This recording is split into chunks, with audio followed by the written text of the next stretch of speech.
The day will come when we recapture our destiny, and sorry won't be good enough. These are the Knights of the White Table. I'm really honored to be able to serve white well-being with you heroes and be able to stand against the attacks on Western kind, Western civilization. The great news about yesterday, the thing that should absolutely fill you with excitement for white well-being, is that the anti-whites revealed something to us yesterday that we could have never found out on our own. We don't have the technology at our fingertips. We don't have the wealth at our fingertips. We don't have the social capital or the connections at our fingertips. They revealed something to us that we could have never discovered on our own. With their wealth, with their power, with their connections in government, with their anti-white stooges throughout the tech industry who were just anti-white at every level of those businesses, tapping down into the lives, into all of the lives of whites, not just in the United States, but all across the West, ladies and gentlemen. Because remember, they were talking not just about the United States, they were talking about the entire West, all of Western civilization. They tap down into all of your lives, and they see what you're looking at, and they know what you're doing, and they know with their predictive models what you're thinking, and what you will be thinking tomorrow. And what did they reveal to us about that? They just revealed that tomorrow is ours. The white masses of millions across the West are turning to us. They're turning to white well-being. The anti-whites know it. They see it with all of their algorithms, with all of their programs, with all of their invasive programs, and all of their snooping and stooging into everything you look and buy and do and say and share. They know that you are not happy. They know that the millions of middle-class, working-class whites across the entire Western civilization are unhappy with a prospect of an anti-white, non-white Western civilization, and that they are beginning now to revoke their loyalty, to take that loyalty back from these entities, the governments, the churches, the universities, and that they are looking elsewhere for answers. They know way in advance that this is happening. They can see it. Their actuaries have plotted it. Today is not ours, but tomorrow is.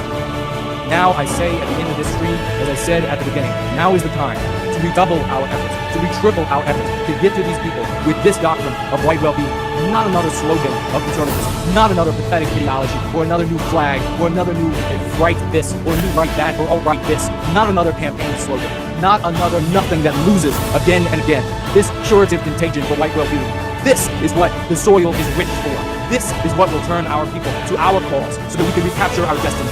Let's be there for them.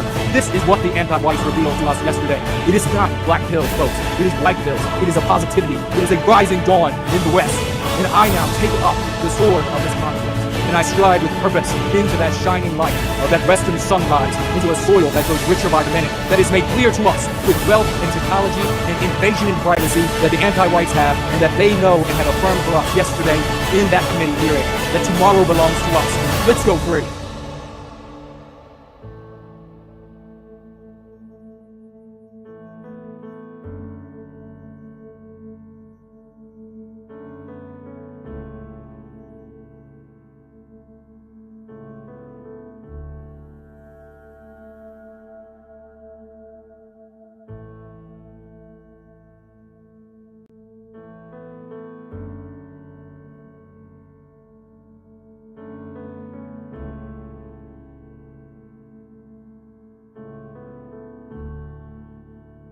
When we recapture our destiny, sorry won't be good enough. Those individuals who stood out against the time, we look back and we're like, that is an extraordinary person. It takes an extraordinary constitution and character to be able to do that. And we have handfuls and handfuls of these people here in service to white well-being, each of them the equivalent of tens of thousands of audience members. How do we recapture our destiny? Forget about that. The question is, how do we put one foot in front of the other? That mountain peak of recapturing our destiny isn't going anywhere. We just need to walk toward it. We just need to head that direction. I will help us put one foot in front of the other. I'll need you to help us to put another foot in front of the other, and then you to help us put another foot in front of the other, and then you to help us. And by being active in this cause, by making a contribution, by doing a little thing every day or every other day or every 3 or 4 or 5 days, by doing something, you, instead of being depressed, you will be filled with energy. You will be filled with the ideas and the excitement that things can be done. You can be a success. You can help us reach that hill, the top of that hill. You can help us surmount that mountain and recapture our destiny. The Northern Star, my friends, hangs right above that mountain top. And when we get there, it'll be in hand's grasp. We just have to take those steps. So let's take them together. Let's have those who are interested in helping me with this minutes segment. I have a lot of things going on right now. But I'll never stop taking on more to the cause of white well-being. This is my life. If you've read Born Guilty, you know where I come from. You know how this got started for me. And you know it is bone of my bone, marrow of my marrow, spirit of my spirit. There'll be nothing but love and service to white well-being in this body until the very last breath. And then if I'm able to serve after that, you damn well better see me do it. All right, Phoenix Fire, super chatting by way of the familiar alternative, $5. I hope this works here. Thank you very much, Dean, for the kind super chat. Bless you. Stiff salute from Ethiopian Healing, man. We love you. That is so epic. When I opened that, I was like, oh my God, this champion. 1,000. Things are getting exciting. This is why the anti-whites are trying to shut us down. This is why they hate the process of going free. There are participants in service to white well-being that are truly just in. They are in it to win. They are in this game. They want to be the hero in our story. They're writing themselves into our story, our book, as the most glorious of heroes. There'll be nothing but love and service to white well-being in this body until the very last breath. And then if I'm able to serve after that, you damn well better see me do it. Tomorrow belongs to us. Let's go free. We get the opportunity to be heroes. We'll stand in this gap and be the men of the West and women of the West who we need. Now is the age. Now is the time.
Hey kid, don't ever let them get inside your head. They'll tell you what to do in life instead of everything you know that you could get. Don't let them guide your life towards regret.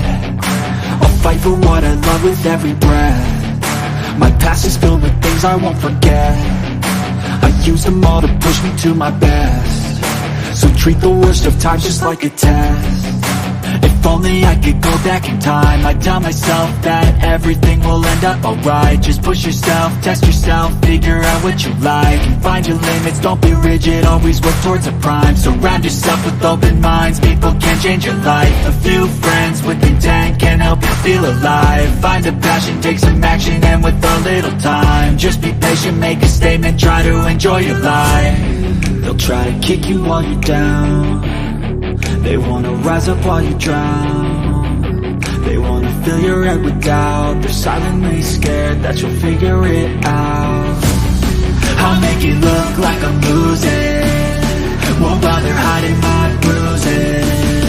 And when they finally think you're wounded, then it's your chance to be ruthless.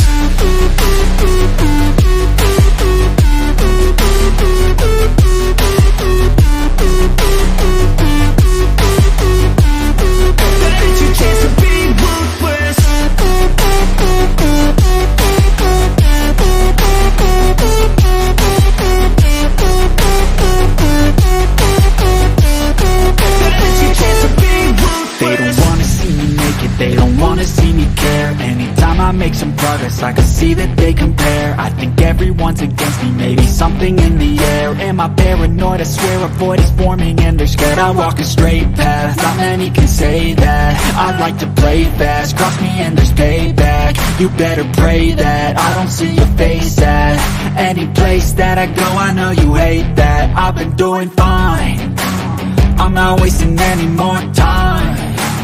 I live for the fight and the climb, and I think that the pain that's deep inside is what defines.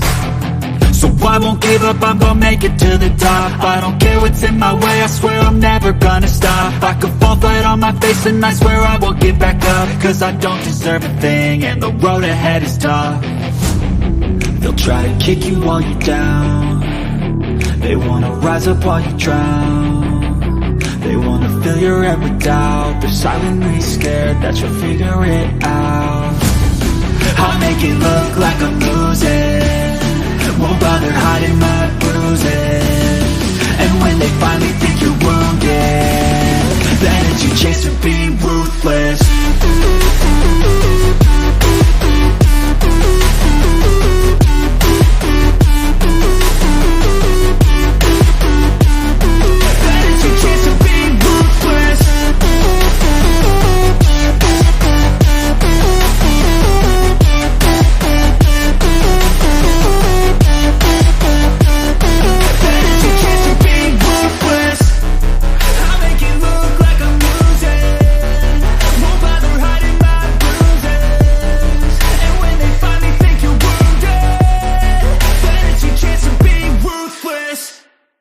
When there's nothing left but the fire in my chest and the air that fills my lungs, I'll hold my tears and trade my ears for a glimpse at kingdom come. On the other side of misery, there's a world we long to see.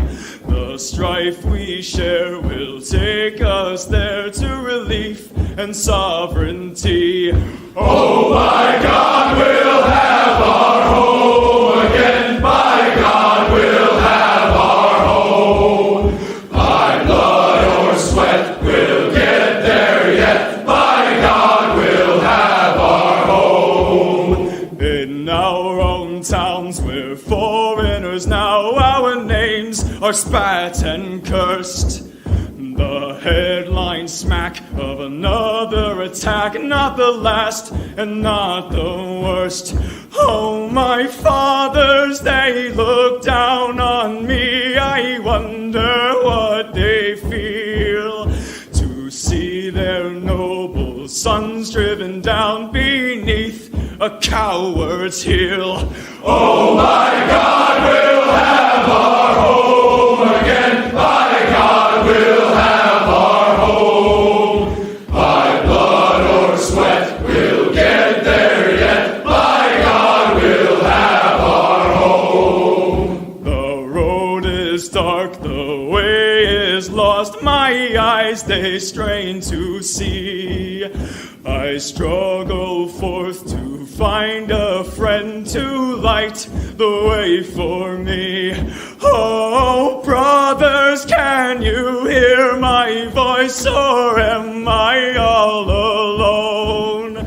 If there's no fire to guide my way, then I will start my own.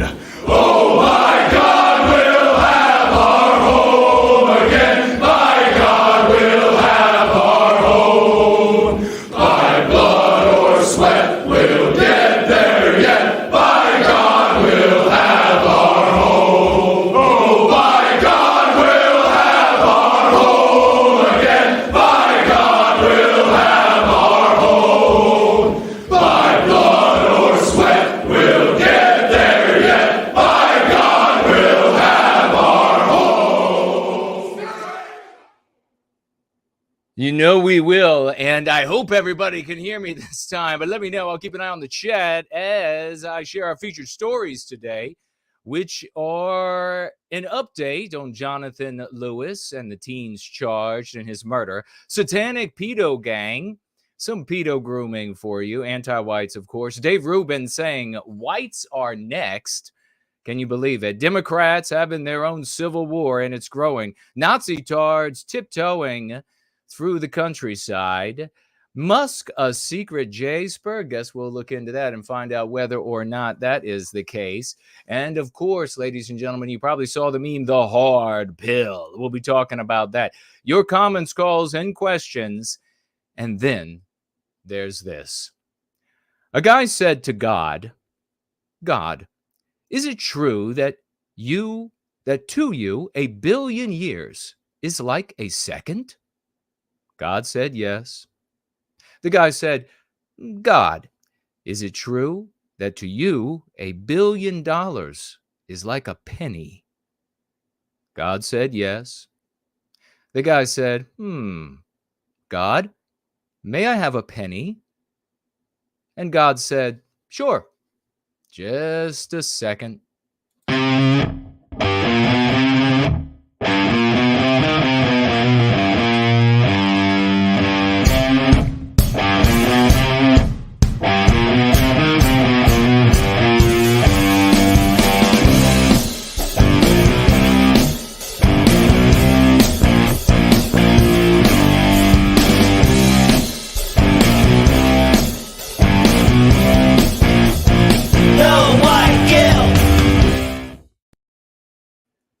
And we are almost on the screen. We are, ladies, we are here. And not only that, but we are also, it appears, pulling up a Twitter space while we are live here on a glorious Sunday evening, Monday morning in service to white well-being. Ladies and gentlemen, we are going free.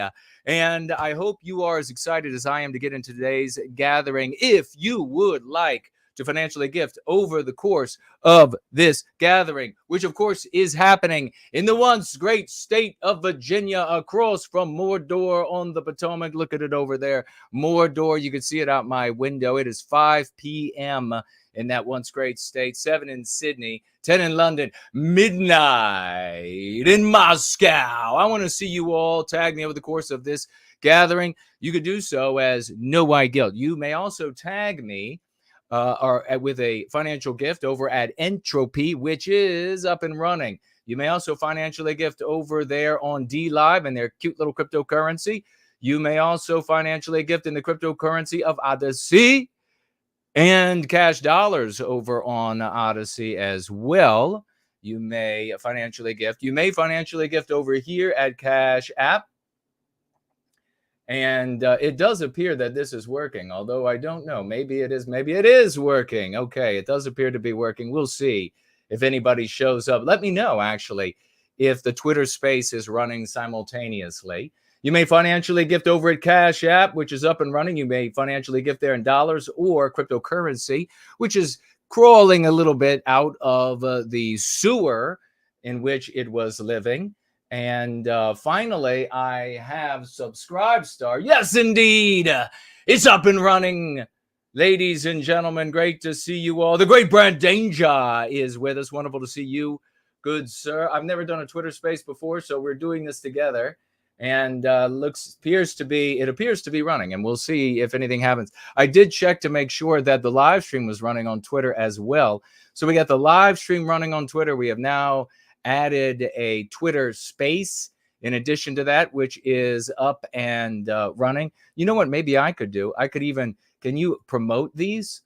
How do you? Oh, I can promote them. Well, why don't we go ahead and do that? Why don't we go ahead and invite some people on over to have a conversation with us today, and we'll see how that works out.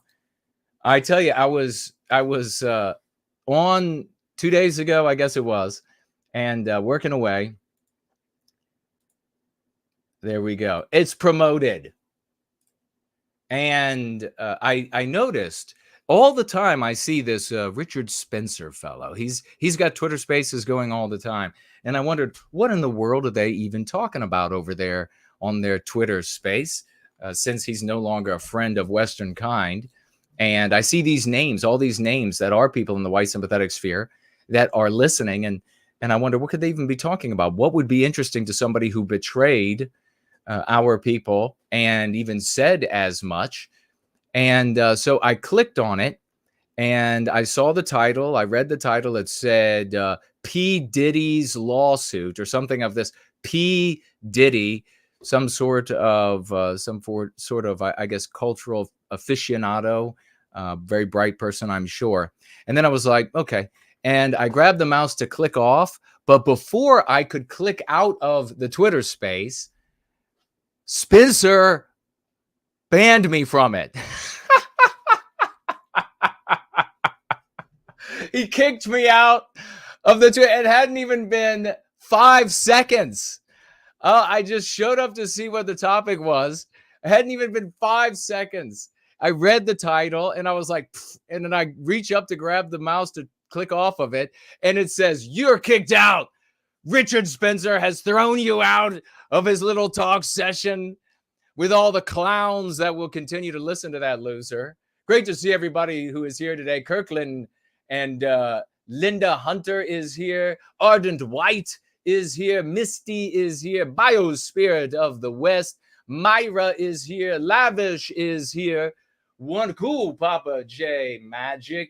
So magnificent to see everybody. There's the great Franklin. Why don't we go ahead and get into this, and we'll say some hellos. Don't ever ask God for any money. He's not going to be nice about that. You're praying for winning the lottery or something. That's not going to go well. Why don't we go ahead and pull up how about that video we opened up with for White Wellbeing? Absolutely inspiring, isn't it? We're going to go ahead and get into, I guess this is our first item. Yes. What's happening with Lewis? 8 Las Vegas teens face murder charges in classmate's death. We talked about this, of course, last week, and you recall that this was a young white man, 17 years of age, who had witnessed an even smaller boy being bullied, robbed. This is according to his girlfriend, robbed and then beaten and bullied and stuffed in a trash can by this gaggle of anti-whites. I still don't know whether the other little boy teenage boy was white as well or not. But it incensed Jonathan Lewis Jr. When he saw this injustice, when he saw this cruelty, and that biospirit of the West within him spoke up and said, even though the odds are insurmountable and arrayed against him there, and he knew the sign of the times. He knew since he was a child that he was being blamed for everything that was wrong in the world, that his life had no value, and yet he confronted the anti-white bully, and a slew of these bullies descended on him to murder him, and they beat him literally to death at this high school. And we have some follow-up news here. 8 Las Vegas high school students between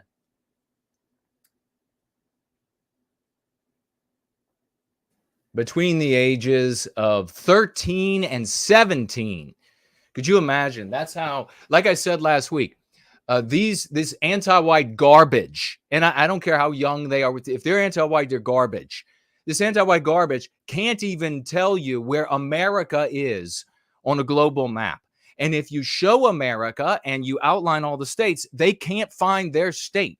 They don't know the names of the states beside their state, but they sure as hell know that white people are responsible for all the ills of the world throughout all of recorded history. This is the worst youth ever to exist in the West. They were arrested on suspicion of murder in the beating death of schoolmate that was captured on cell phone video and widely shared across social media. Jonathan Lewis Jr., 17, who has a father that isn't worthy of this young man, was hospitalized with severe head trauma and other injuries after the November 1 attack and died a week later, according to police. Now, this is exactly, this is what I faced in junior high. You want to read some about a young white man in his immaturity, in his naivete, in his ignorance of the world, trying to figure out what's going on in the world. Why is there so much targeting our people, our kind, etc.? Why is that happening? And to speak out against that, to wonder what's going on, and then to be physically attacked, to have white children. And this is, I've been talking about this all week. I've been talking about this all week and getting tons of pushback, but also support. But the pushback is from explicit white sympathetics, mostly j-spergs and Nazi larpers and the like. They don't want to take responsibility. They don't want to acknowledge the white race is sick. It is sick, and it's almost a terminal illness. I think it is for a vast majority of the white race. But here I'm in my junior high school, and I'm pushing back against what's happening. I'm asking questions. Why is this? Why can't we be proud? Why are we responsible for all of the ills, wrongs? I'm 11 years old. Why should I have to pay back the other 11-year-old non-white children? Despicable, asking this. And what happens? The white kids were the ones who went up and riled up the non-white kids, the non-white anti-white kids, to come and physically assault me. Those were the ones who went and fired them up. There were some other anti-whites in there of other ways of races as well. But if that student body, as white kids, had stood up and said, you're not going to victimize us on the basis of our birth, it would have been over in a blink of an eye. Instead, I had to physically fight, mentally fight, emotionally fight for 2 years before I conquered that bitch and set things straight, only to have it, of course, return to the anti-white state that it was in before I showed up once I progressed onto high school. This is the exact same thing. So this kid goes in, he tries to stand up for this young man, and you'll find in the beginning of my book, Crucible, you'll find that that was one of the first things I witnessed, was an anti-white, non-white kid beating the piss out of a tiny white kid. I had no idea what was going on. I'd never seen behavior like that before I was 11 in my life. And he was beating him with one of his tennis shoes because he suspected that the little white kid had bumped into him and potentially had scuffed his shoes. That was abject trauma for me, which I, along with all of the anti-whiteism that was going on in that day, every bit as bad, but in various different ways, in various ways relative to today, but every bit as bad, stood up against and fought back against. Well, I'm not saying Jonathan Lewis knew exactly what he was doing as far as anti-whiteism goes, but the spirit of the West spoke up healthy in this young man. And it said, no, you're not going to allow this to happen. And he strode into that crowd and addressed the anti-white animal that had beaten and robbed, reportedly, this smaller, even younger guy and put him into a trash can. And this mob of anti-whites descended on him. Apparently, one kid tried to jump in to protect this Jonathan Lewis, especially once he was down and being beaten and kicked in the head. Imagine the lack of humanity. This never happened. White kids have been in fight. I mean, it used to be known, at least down in the South. I don't know about the rest of the country. Maybe there are parts that are similar. But remember, I mean, maybe you all know that we had dueling going on where people would kill each other over honor in the South like no place else in the world. Certainly like none of the rest of the United States. And we continue to have, long after the dueling was made illegal, sword fighting and shooting and etc. To the death over honor. Can you imagine? Can you imagine our ancestors in Dixie who would fight to the death over their honor? And this is what it's become. This is what it's become. That you have these people pushing back on me and others, knights of the white table in this community, not wanting to take responsibility, just want to blame everybody else. You couldn't be more of a boy. You couldn't be more of a child. How is this even the same race? But I don't know. Apparently, maybe it's not. Maybe in many ways it's not. Maybe in many ways, these are the people who are supposed to not make it through the bottleneck, the genetic bottleneck that's coming. Jonathan Lewis, he would have made it. But all of these others that want to blame everybody else out there, they want to blame every non-white race out there instead of taking responsibility for us in ourselves and our community, especially in a tweet I posted, maybe I'll read a little bit about a little bit later. They are not going to make it. They don't deserve to make it. It's hard to believe that they're even related. But Jonathan Lewis, he strode into the midst of this. And as I say, we had what's referred to in the Southland as recreational duking. And so that means that every now and again, white boys, good old white boys, they get together and they throw down. And we beat the piss out of each other because we're men. But you know what we don't do? Since we're men, or becoming men at that stage, becoming men, we have honor. When somebody is hurt, when somebody is badly hurt, the fight stops. When somebody gives up, the fight stops. When somebody is knocked down and they're not getting up, the fight stops. Why? Because we have humanity. We had humanity for each other.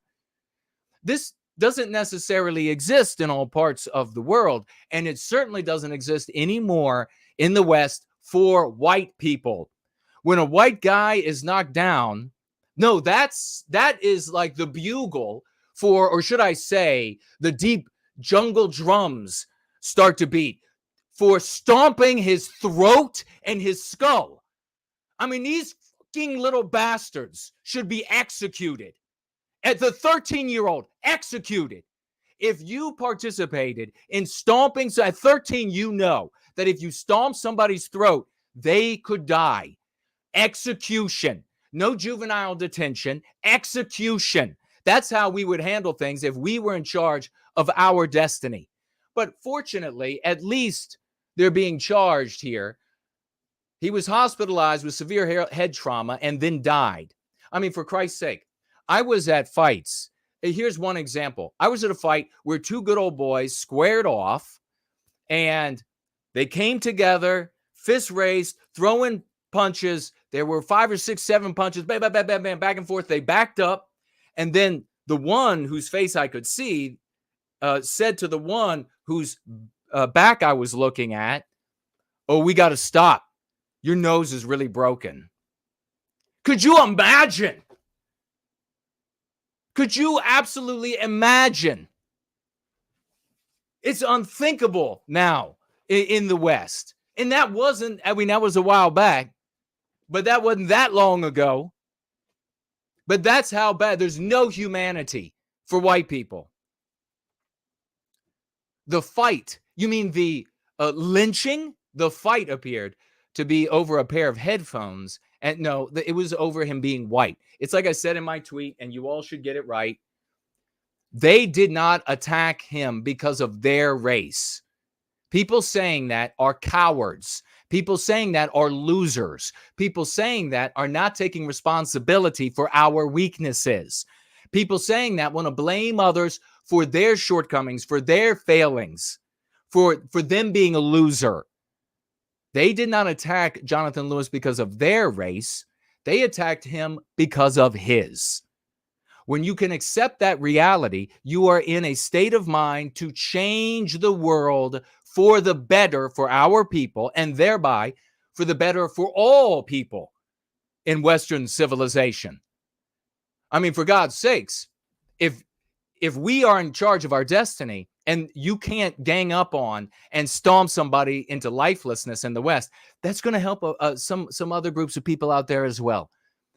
You know, we don't even have to be, it could be an inner city. And if you're getting executed for stomping somebody to death, then that will stop in the inner cities as well. So, and you could retrodict here and you could say, okay, how did we lose that mentality? Why is that now gone? Well, for the same reason that its remedy is to put us back in charge of our destiny, because we were white erased out of these environments. Our norms, our mores, our customs were white erased. You want to have that back in place? You want to be able to live in a good Vietnamese ghetto, black ghetto, El Salvadorian ghetto, where people can't get stomped to death, because if they do, they'll get executed. You're going to have to put us back in charge of the West, back in charge of our destiny. That's what the fight was over. At a very minimum, these people have been arrested. Authorities arrested 8 students on suspicion of murder. Now, I don't know what that means in this state. I sure as hell hope it means life or execution. And I would prefer execution for all of these anti-white monsters. And that's all we got to say. What else is happening to white children? This is everywhere. I tweeted about this.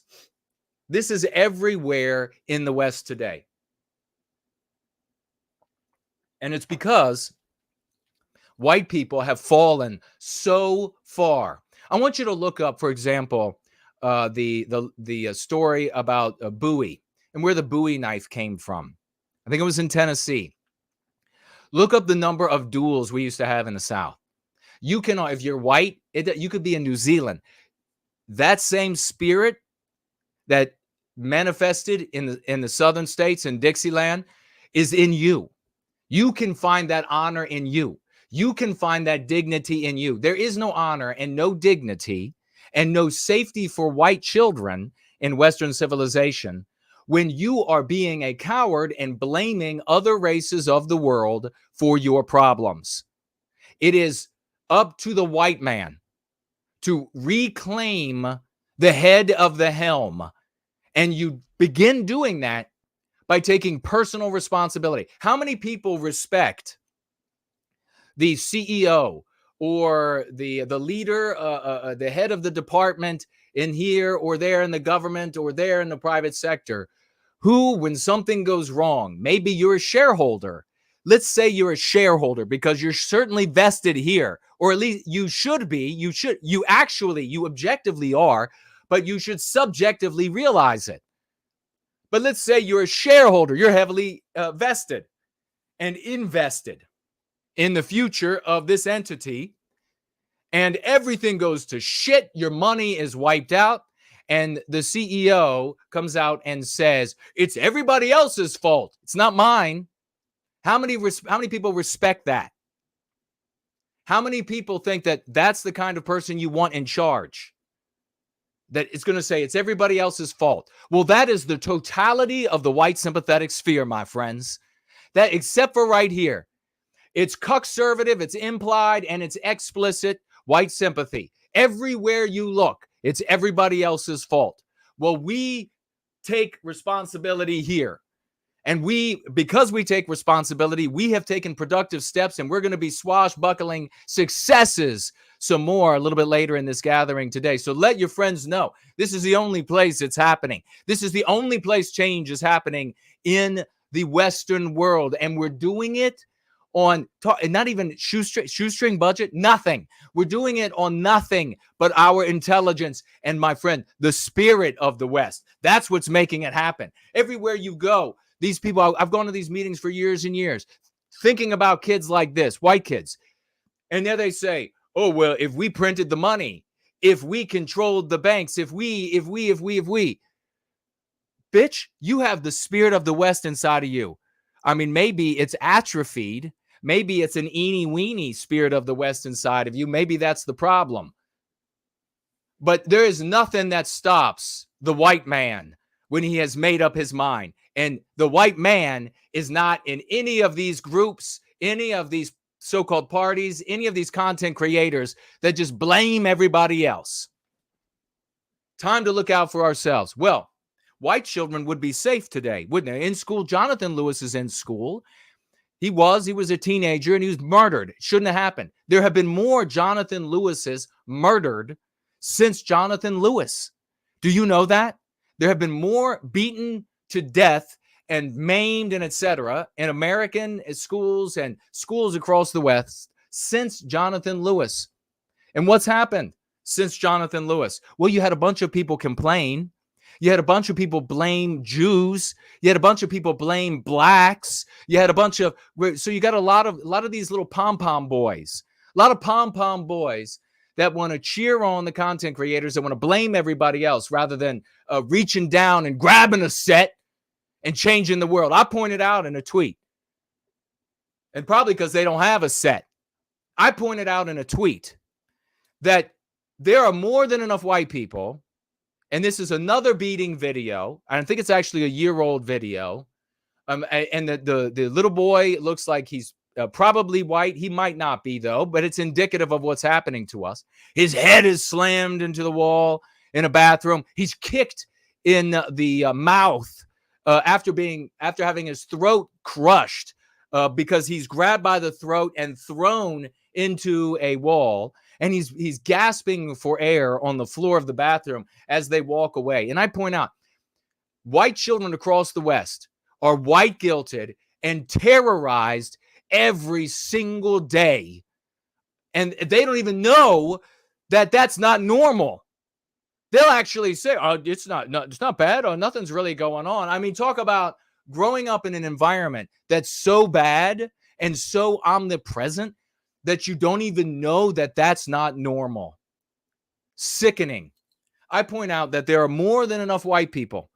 Dozens and dozens and dozens, hundreds of times over, with the money, with the power, with the connections, with the liquidity, with the etc., to sweep into those environments. And every person and entity responsible for environments where white children are white guilted and terrorized and threatened and intimidated and sexually abused. You see it all the time, especially with white girls who are already wont to give themselves up in apology to non-white little boys, and they're just able to take advantage of them. There are more than enough of these folks, white folks out there, to descend and to jail everybody, to shut down every school, to turn the power off to the whole goddamn town. More than enough white people. But it's not happening.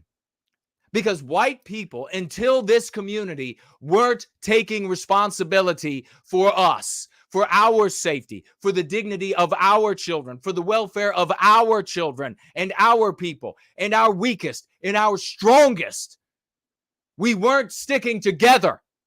Just like all of these other cowards out there will blame and complain about some percentage of Jewish people sticking together or some percentage of Hispanic people sticking together. Complain about that? Complain about something that's far healthier than you have ever done? Losers, I spit on every single one of you. And you don't even deserve my spit. I'll spit on the ground beside you. You're not even worthy of that. So we're getting terrorized, getting maimed, getting murdered. And let's hope when we have this follow-up on, let's hope that we have this follow-up on Jonathan Lewis as I pull up our next item about things happening to our children. Have a look at that. Let's hope that the next articles in the next couple of months are that all teens found guilty, all executed, all of them.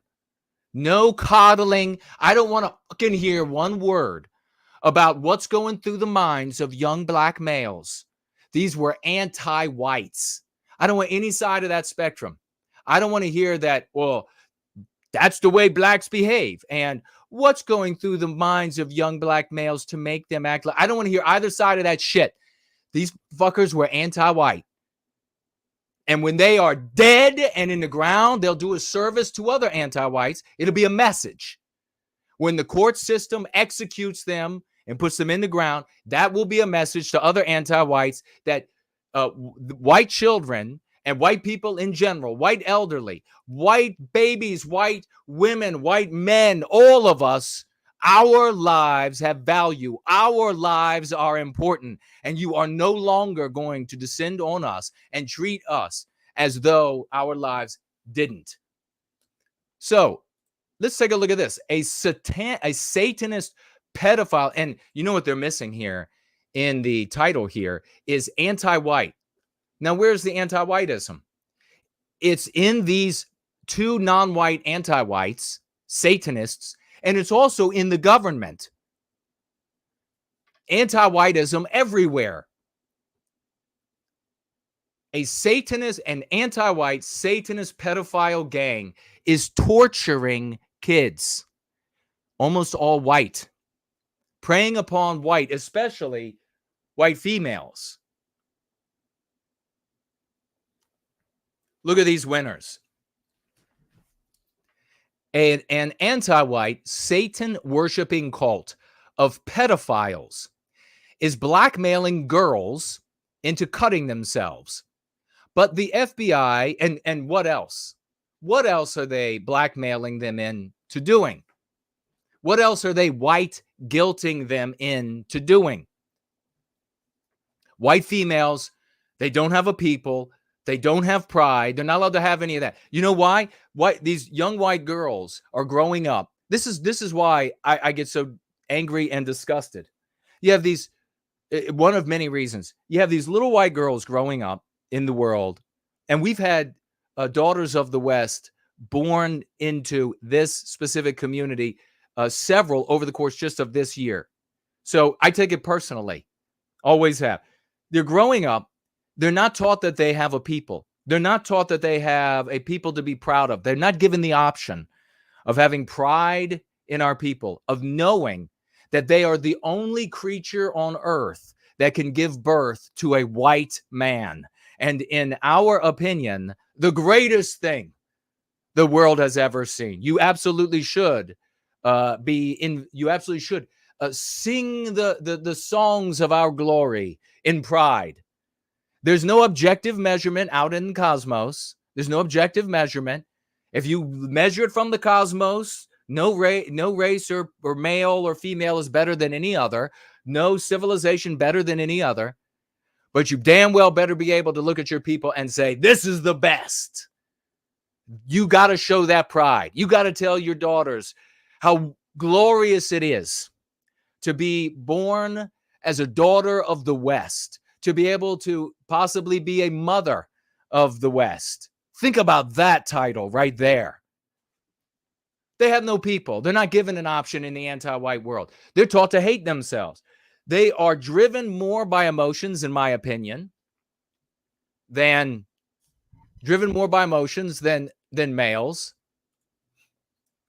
And they're taught that they have to feel bad, that the whole world suffers because of them, that everywhere around them, especially non-white people, are suffering because of them and their people, and they need to make amends. They just want to make people feel good. They just want everybody to get along because that's natural for a female. It's instinctual because they traditionally, genetically, my opinion, check it out for yourself, had to be the ones that got children to get along, a bunch of little children to get along. It's got to be fair. Bunch of little ones running around. That is the genetic predisposition, in my opinion.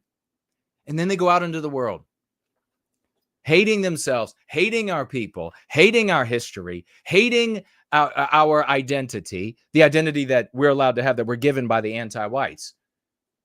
And then they run into these two pieces of shit.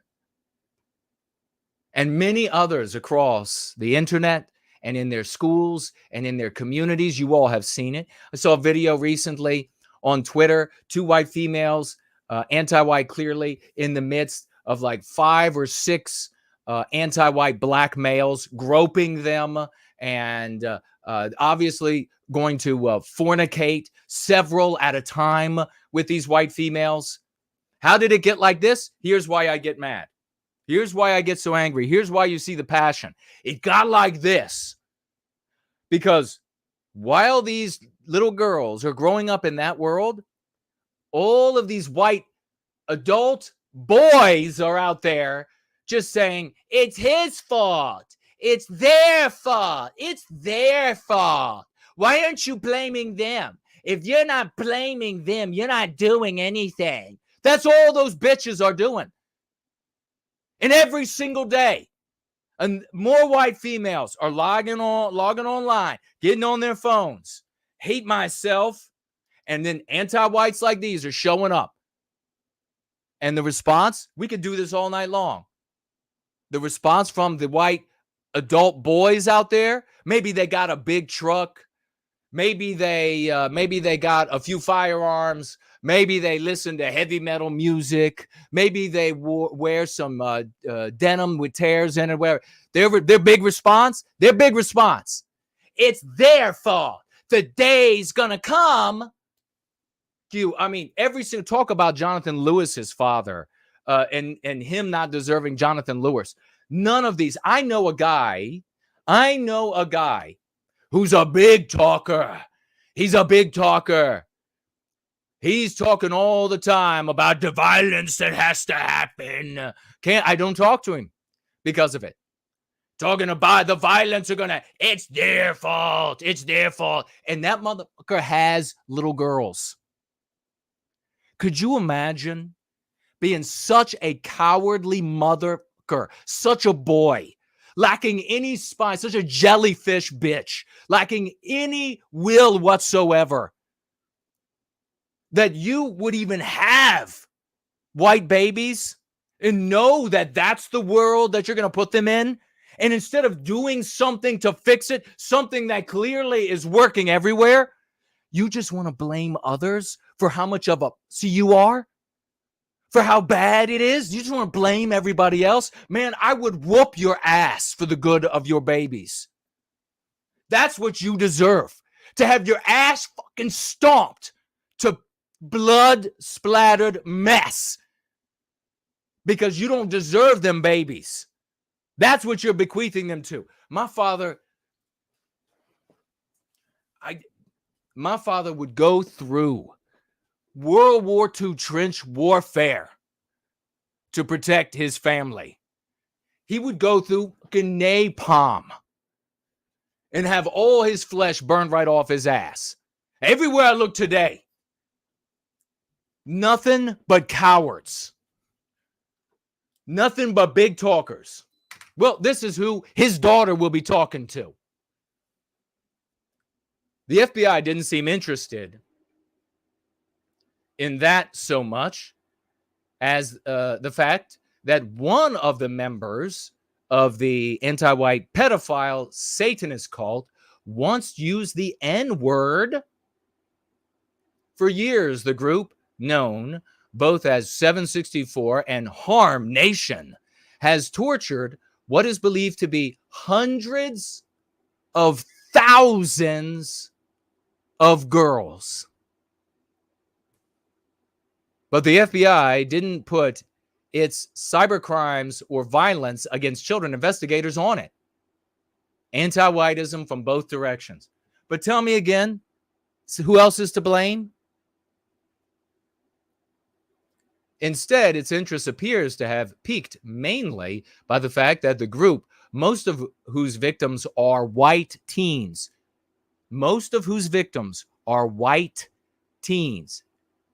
And this is a Daily Wire platform that is on YouTube, and they show their commercials. I get nothing but Jordan Peterson commercials. That seriously, 99% pushed in my face. Jordan, the let it all happen, be a selfish individualist Peterson, Kermit the Frog, drug-addled scumbag in my face 99% of the time. But this is what they have to say. Most of the victims are white teens. what most concerns the FBI is that one of the members of the gang was once racist. Shouldn't be using that word, of course, at Daily Wire. They should learn better. Some champions there are, of course, and we love those kings. To a black girl. So they're the priorities of the FBI. Now, anti-whites from top to bottom. Is the answer to just say we all know what the vast majority are of these losers, of these cowards would say? Well, the Jews control the FBI is what they will say, right? And then that's it. Well, they might go on like a tirade of all these fantasies, real and imagined, about people who are Jewish or were Jewish and were anti-white, and then they will just say, oh, that's all of them. And then they're done. And then the little girl is being raped and forced to cut herself, etc., by adults, by anti-white adults, and in this case, non-white ones. If we live in the West, if we lived in a Western civilization that we were in charge of, everyone in charge here, they would not just be executed for this anti-white Satanist cult. They would be tortured. Why do people, I have people write me, oh, torture, you can't do that. Fuck you, bitch. This is torture. It's called eye for an eye. This is torture. Our whole lives is torture. I would have these motherfuckers torture. Guantanamo Bay, my ass. Guantanamo Bay, my ass. Cakewalk. Mexican prison, my ass. No, this would be so bad as to make generations from now still be shivering with fear. That's how bad this would be. But let's have another content creator that's just going to blame everybody else.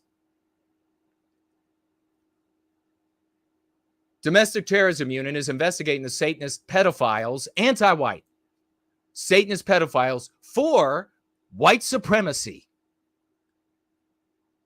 or racially motivated violent extremism, even though the sole known arrest by the FBI is a Hispanic man, an anti-white Hispanic man. His birth doesn't matter, who called the judge a cracker, quote unquote cracker, in court, according to court records and interviews. All right. I mean, this is what's happening, and those are the guys that are showing up in various iterations to your white daughters. Those are the ones saying, your people have always hurt mine. Why have your people always done this to me? Get on your back. And then she says, okay. Get on your knees. And she says, okay.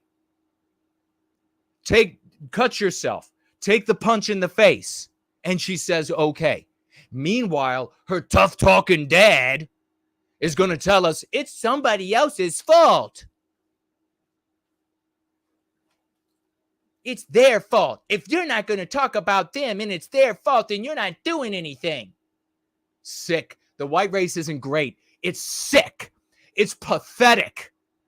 And we are changing that. We are bringing the spirit of the West back.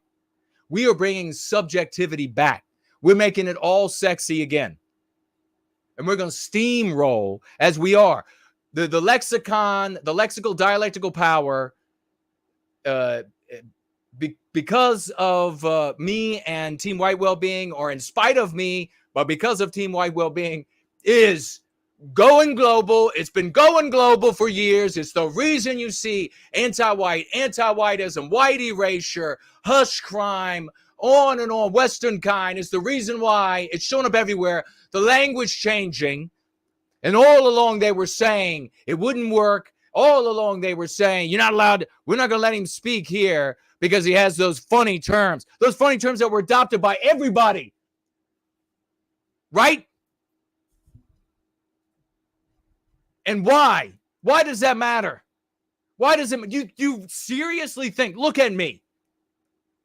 Do you seriously think that it's my goal to just cheer myself off because I got people to use words and that's like my thing? I mean, you are obviously projecting what's in your head.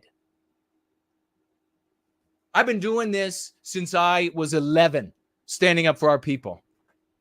And it came to me in part because of what I saw happening to me and my friends and what I saw coming in the years for my younger siblings.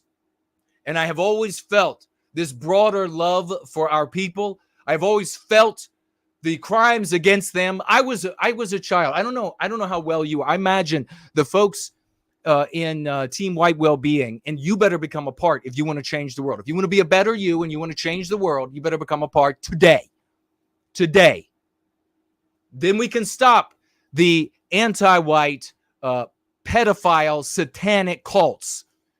And it won't be the feds descending on them because they used the N word or they were white supremacists or whatever. It'll be the end of it because anti-whiteism will be done. Not races of people done, anti-whiteism done. But I'm going to say right now, I was a child, and I imagine the good people here, I imagine the ForNulls, the biospirits of the West, the Franklins, the Brand Dangers, the Yiz the Unifiers. I could go on and on. I imagine that, like me, they experienced the same sentiments sitting in front of the television, seeing the nightly news, or sitting by the radio, hearing the news on the radio, and then hearing about white people being harmed. And not once, when I was a child, and I mean a child, elementary school, maybe, I don't know, maybe the biospirit is just stronger in me and stronger in the Knights of the White Table, people like First Last, people like so many others. Maybe the biospirit of the West is just stronger. That spirit of the West is just in us more profoundly. Because when I heard about these things happening to other white people out there in the world, God, I can remember specific instances. And anti-whites clearly ganging up on, when I was a kid, so the ganging up on stuff didn't start recently. Ganging up, beating the life out of people, beating them to death. My only thought in my head was for the white person that was attacked. It was never for the non-white attackers or the white, anti-white attackers. Never. Never once. I always thought about the white person. And I would feel an absolute, even though I was a little boy, I would feel an absolute fire rise up inside of me. And I had no idea what to do with that. Emotions would come through. My eyes would fill with tears. People I didn't even know. I just knew that they were of my spirit. I knew that it was unjust. That is actual health. That is when, if you're a farmer and you're looking out at the animals, if they're aliens and they're looking out at the human animals, that is how you identify health. If you're one of these white people, then we need you. If you're one of these white people who see that something like that, and you either feel nothing or you just feel animus for the non-white people, growing up before somebody could teach you wrong, to give up your responsibility and just blame everybody else for it. If you were young and you felt nothing, or you felt just animus for the other people, you felt like, God, they're just awful people, we want you out of the gene pool. You're no good. The most important part of our genetics is the genetics that tells us to protect and be loyal to our people. The genetics can't reproduce themselves if that doesn't exist. Pretty? Is that going to help? No. High IQ? Is that going to help a bunch of radical, selfish individualists? No. That won't help the genes to perpetuate themselves. Loyalty. And there ain't no loyalty in saying, well, as soon as I accomplish this selfishly individualistic thing, then we can have what you're talking about, Jason. No, we come first. We come first. Don't ever tell me, oh, but first we have to get rid of this people, get rid of that people, take all their belongings away. And then by some magic god of the gaps, then we have white well-being. Wrong, bitch. You're already out of the gene pool. First, we stop our victimization. First, we put our foot down. Just nothing but selfish cowards. So this is what you get. This is what you have as a consequence of, and this is why all these people have such prodigious audiences that say these things. Because you have everybody who wants to shirk their responsibility. I want to say in connection before I step into, because it's illustrative, it's edifying. We're going to get into Dave Rubin. We're going to segue from looking at what's happening to white children today, what's happening out in the world today to white people, to a comment made by a piece of shit by the name of Dave Rubin. And yes, I said, I don't mince words. I'm not going easy on anybody who is anti-white at any point. Similarly, if somebody wants to turn around and serve white well-being, bring it on. Let's make it happen. That's my barometer. I don't care. You could be the most. Rubin is Jewish, but let's say it's a Jewish person, and they could not be what movies or cartoons or whatever deems the most stereotypical Jewish person ever.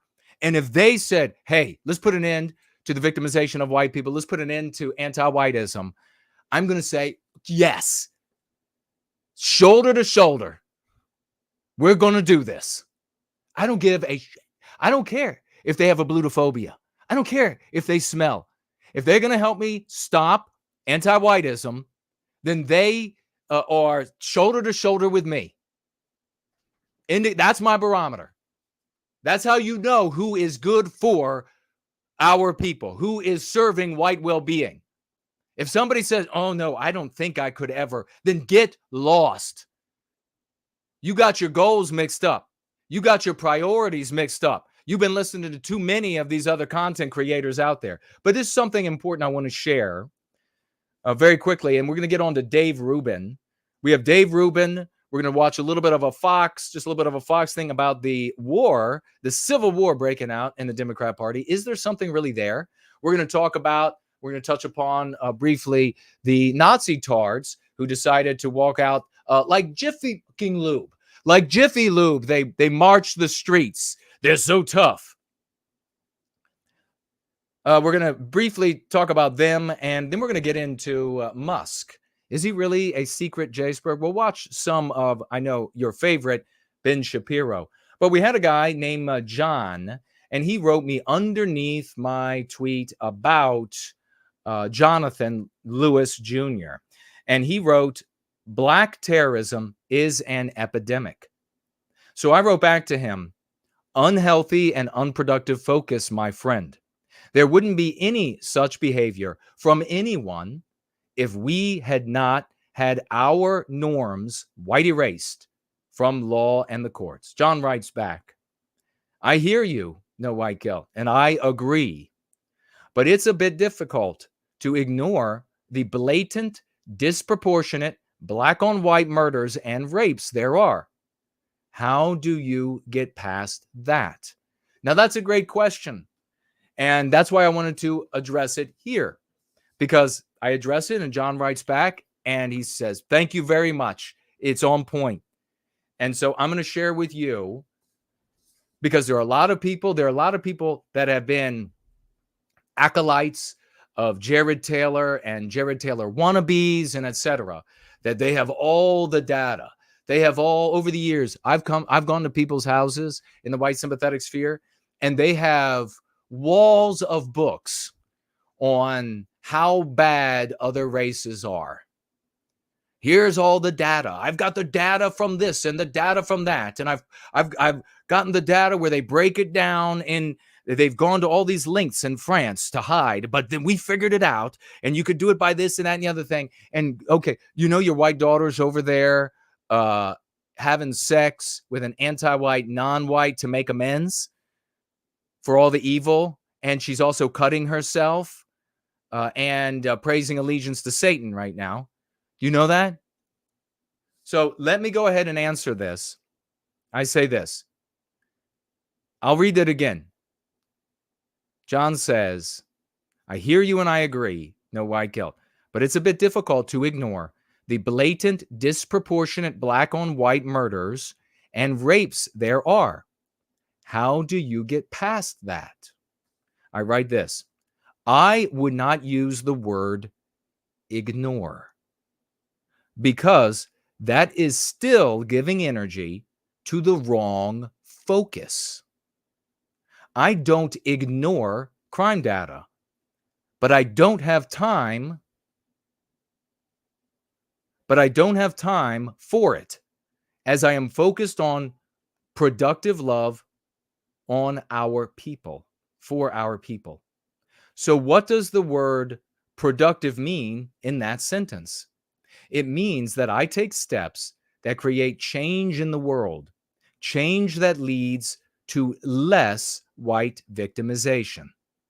It isn't productive for white well-being to focus on crime data, because I can't do anything about that data, reality, but complain.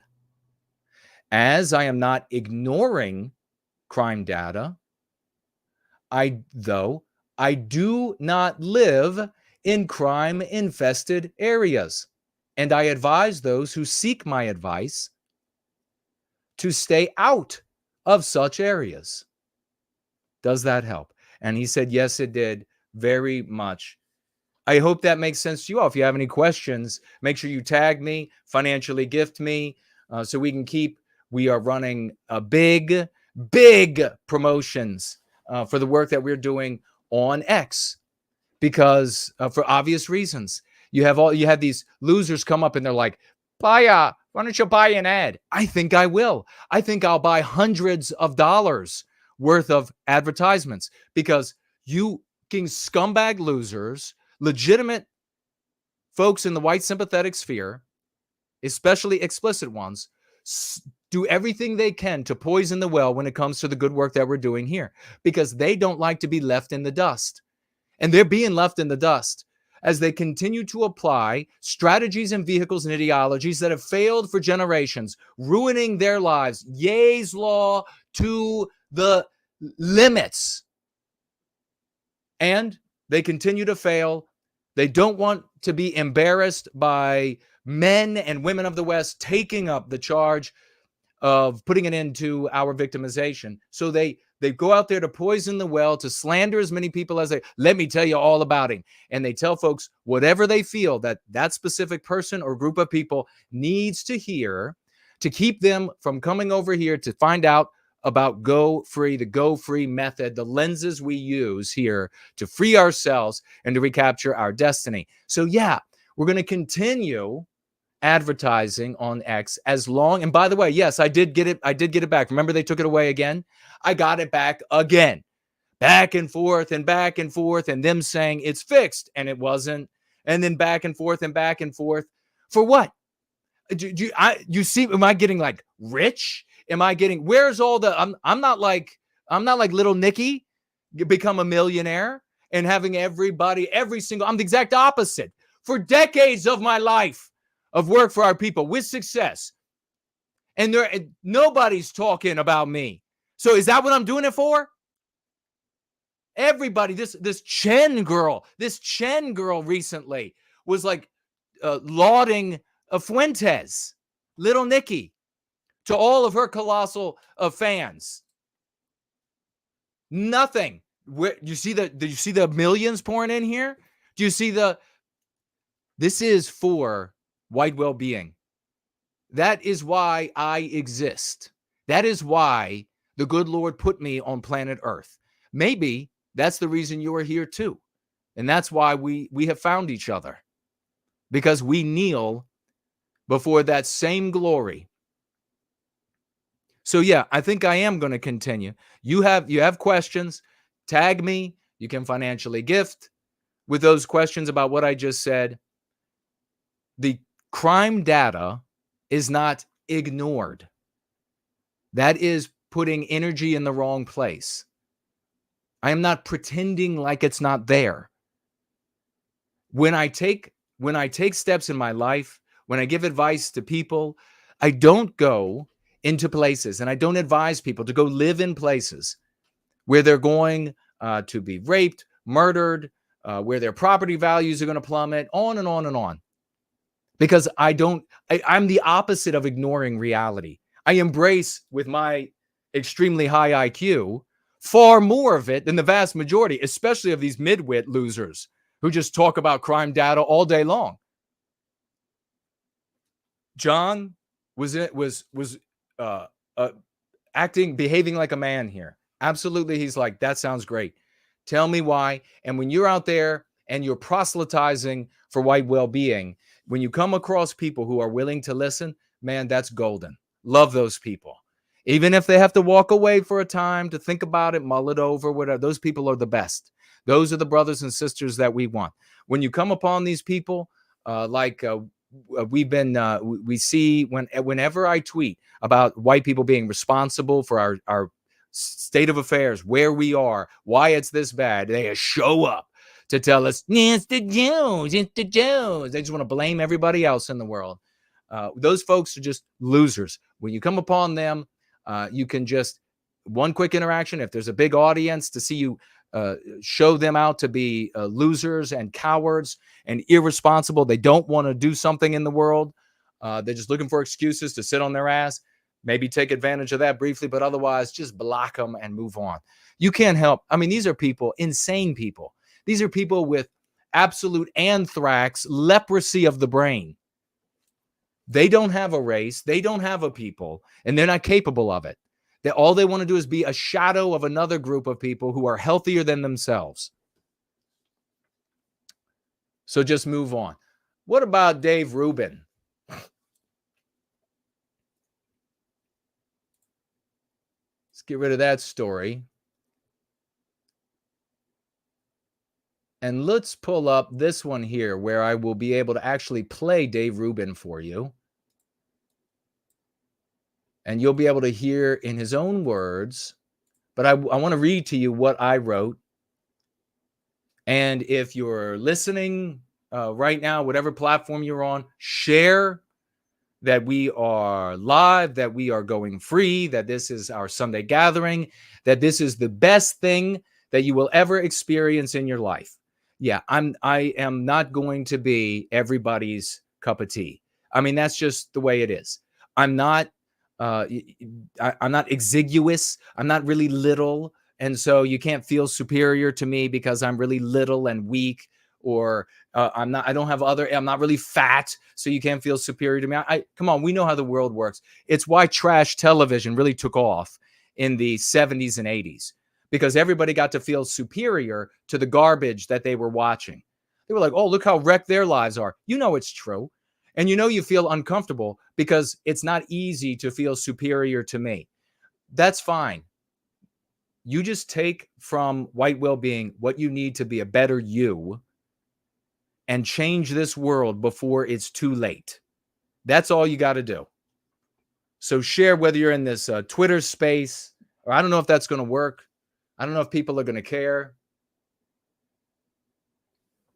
because we're also live. I don't know if we'll be showing up on people's Twitter accounts as the space running. I don't know. We are the only people who offer any genuine resistance. And trust me, Trust me, I'm going to tell you something during the announcements that is going to make you wonder what is going on. Remember, we were the only YouTube channel that was targeted by the European Union and was taken out of countries across the European Union. Individual countries. This one, this one, this one, this one. So that means countries were looking and saying, no, not them. And it's obviously not because we play the villain in the anti-white narrative. So it must be something else. Evidence comes out all the time that intelligence services in various places, at least we can say it appears to be the case, because we don't know, we can't know for sure. No intelligence service is that reckless. But of course, there could be other groups intervening and doing censoring as well, we'll say, in various ways. We are the only people. So trust me, they can look out at the world. The intelligence services, the anti-white oligarchs, intelligent, devious anti-whites can look out at the world, and they are looking out, and they're saying, where is anti-whiteism, anti-white, Western kind, white erasure, hush crime, etc.? Where's this coming from? And they dig, because they know that's problematic. They know that saying it's all the fault of the Jews is not problematic for them at all. At all. They know that saying it's all the fault of the blacks is not problematic for them at all. Generations of evidence demonstrates that. Generations. If you still don't get it, you know what you sound? You sound like to me just the squealing of pigs. That's what you sound like to me. Nothing but a herd of pigs. And I feel like a swine herd when all of you show up and you're just squealing away.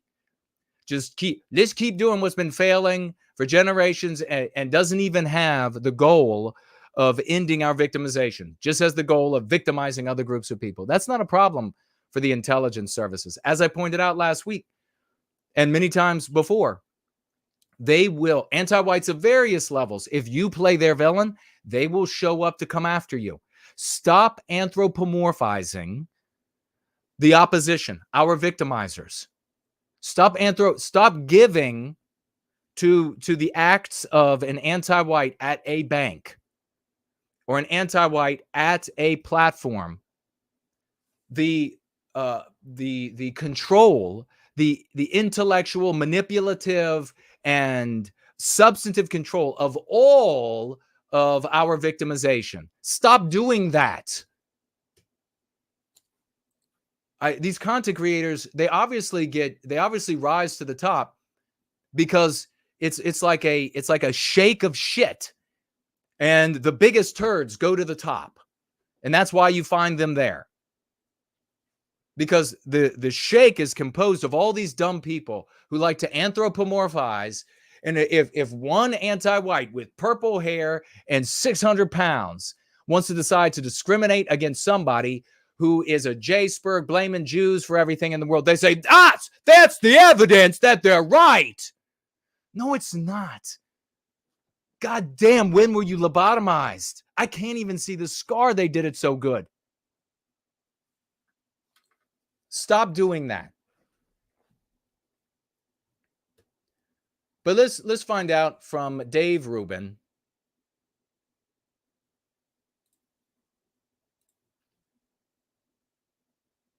I believe that one's it. Yes, okay. Now let me read to you what I said. I had 2 tweets on this. I said, the conservative movement, well, the first tweet I wrote was, what Dave Rubin said sickens me. And I'm going to play it for you in a moment.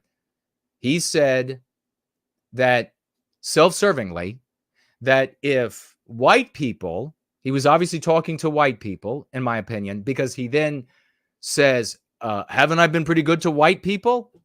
So saying, if white people don't come and help him, and presumably he's talking about him and his fellow Jews, the ones that he considers his fellows, because I don't know who they are, and I'm not going to claim that it's all Jews, because I imagine that he's probably at odds with plenty of different Jewish groups.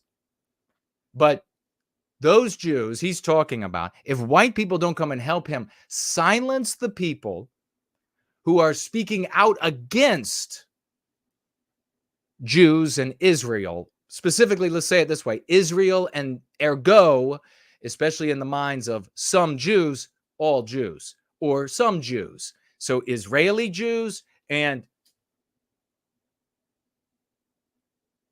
Did that stop?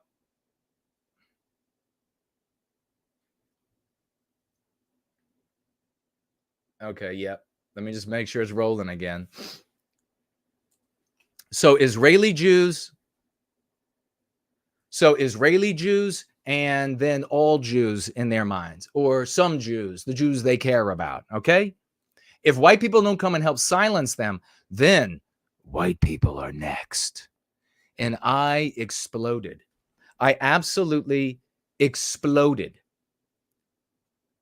that he would say this, because he is this conservative content creator that shit tons of white people follow. It's one of these implicitly white circles. And you can see that it's actually has no concern for white people whatsoever.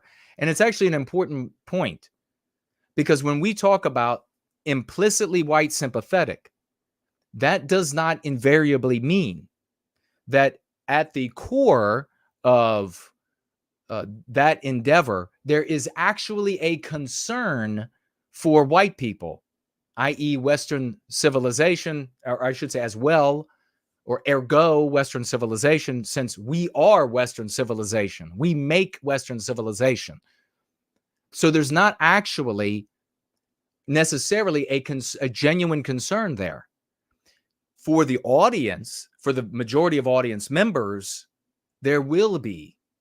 And so that's what you have with a Dave Rubin, is no concern, no genuine concern for white people.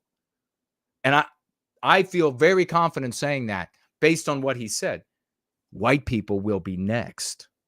What do you mean next, motherfucker? What do you mean next? Why don't you have me on your show? And I'll be civil. You won't have me on your show. You won't have me on your show. Because you know that when your audience hears me, they'll know that there's somebody who actually cares about white people and Western civilization. There's somebody who's genuine. But Dave, I got to tell you, quite honestly, the vast majority of white people are scum. They're sick.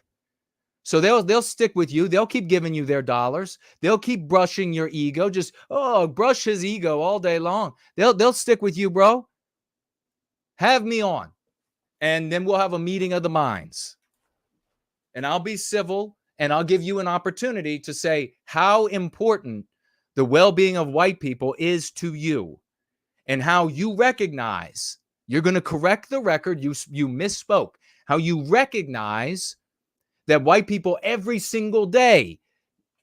Do you see how I stitched this gathering together? We started off with white children being victimized, and it going on for generations. So whites aren't about to be victimized, Rubin, Davy baby. Whites aren't about to be victimized. They have been and are victimized. So what does this mean for Rubin's white financiers? What does it mean for Rubin's white audience? Has he been, could you imagine if this were some sort of investment group and he's taking care of your money, right? He's taking care of you. Dollars are far less important than your people. It should be. For the white people that survive this coming bottleneck, it will be. But imagine if he's taking care of your dollars. And then you find out that all of those losses you've had all along, he hasn't given a shit about. He hasn't considered that a loss. You better invest in this right now, because if you don't invest in this, then you really will lose. You'll start losing. Would you be a little surprised to find out? You should be, but don't worry, Davy baby. They're going to stick with you because you're Jewish, which means that your opinions are legitimate, unlike mine, which means that your soft Jewish, that you specifically have, features signal to these sick white people that it's okay to follow you and to endorse you and to repeat you. Whereas my very Northwest European Germanic features, hard features, signal to them after all these made-for-TV movies by anti-whites, signal to them that I'm not safe to follow, that it's not acceptable to follow me. So, Davey, baby, don't worry about it. You can have me on. Everything will be good. You can go down in history as the first really big content creator to have me on. Let's do this. I won't hold my breath. But let me read to you. So he writes this. I say in response, rather, this sickens me. All of the West has been anti-white for generations. Uncountable millions of whites have suffered in every Western country because of it. And this, at Rubin report, self-servingly says, we'll be next if we don't crush their critics. Now, let me just say right there, I absolutely don't blame Dave for standing up for his people. I find that laudable. If your content creator or organization leader says, there they go again, standing up for each other, you're following and listening to the wrong people. You're being led to perdition. Like all the don't you see the bodies of all the other j-spergs you're working on or walking on? Do you not see the bodies of all the j-spergs that have gone before you that you're walking on? They have all fallen and died and lost on that same path. You go ahead and name them. You have your favorites. You're walking on their backs right now. Same path to perdition. This is what he's doing here is glorious. Remember, anti-whiteism and serving individual well-being by way of group well-being, two distinct things. And this is glorious. So I salute him for that. I wish white people behave that way. That's what we're working toward. It's not just a wish.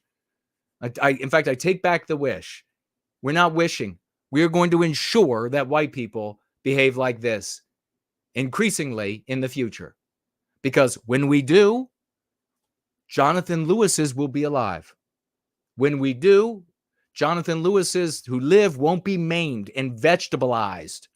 When we do, hundreds of thousands of white girls won't be getting on their backs to make amends to anti-white, non-white boys and cutting themselves and joining rap communities and joining Satanist communities. That will be the consequence of what we're doing. I wrote a follow-up tweet where I said the conservative movement, Dave Rubin Dave Rubin warning us that whites will be next to suffer. Millions of whites suffering endless defeats to the anti-whites, progressive, Democrats, globalists, for generations, precisely because our Dave Rubin leadership and defenders, our Dave Rubin defenders, don't care about our suffering. If they cared about our suffering, they would not have said, you'll be next. Would they? If I were, or if you were, or if some other honest person were a defender of who knows what, down in Peru, a defender of the folks who have no white genetic heritage whatsoever, and then people started attacking you, you would not be able to turn in honesty, if you actually cared about those people, turn to them and say, oh, they're going to get you. You better come stand with me. It'll finally come to you. They'll finally take you out. Because that would reveal, if you hadn't cared about them, that you didn't. So let's go ahead and listen. Let me know how the audio is so that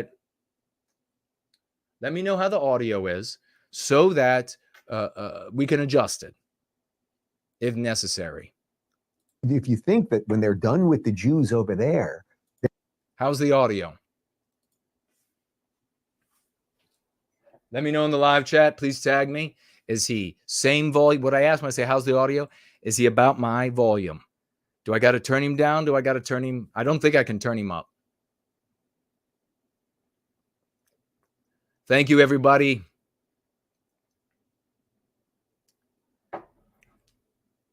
Petro, Lady Anglo, Franklin, Triple, Cody, Victorian, Time Traveler, Heroes, Misty, God bless, Locky. Let's continue. So look at this. Look at how God, they love this guy, don't white people? It's got to be good to be you, Dave.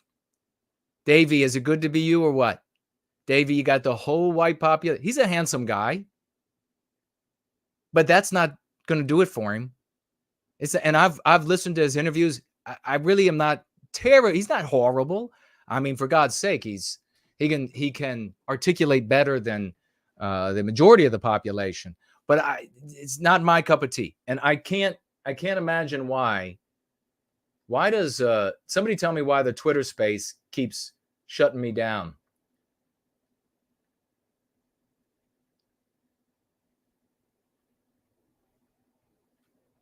It shut me down again.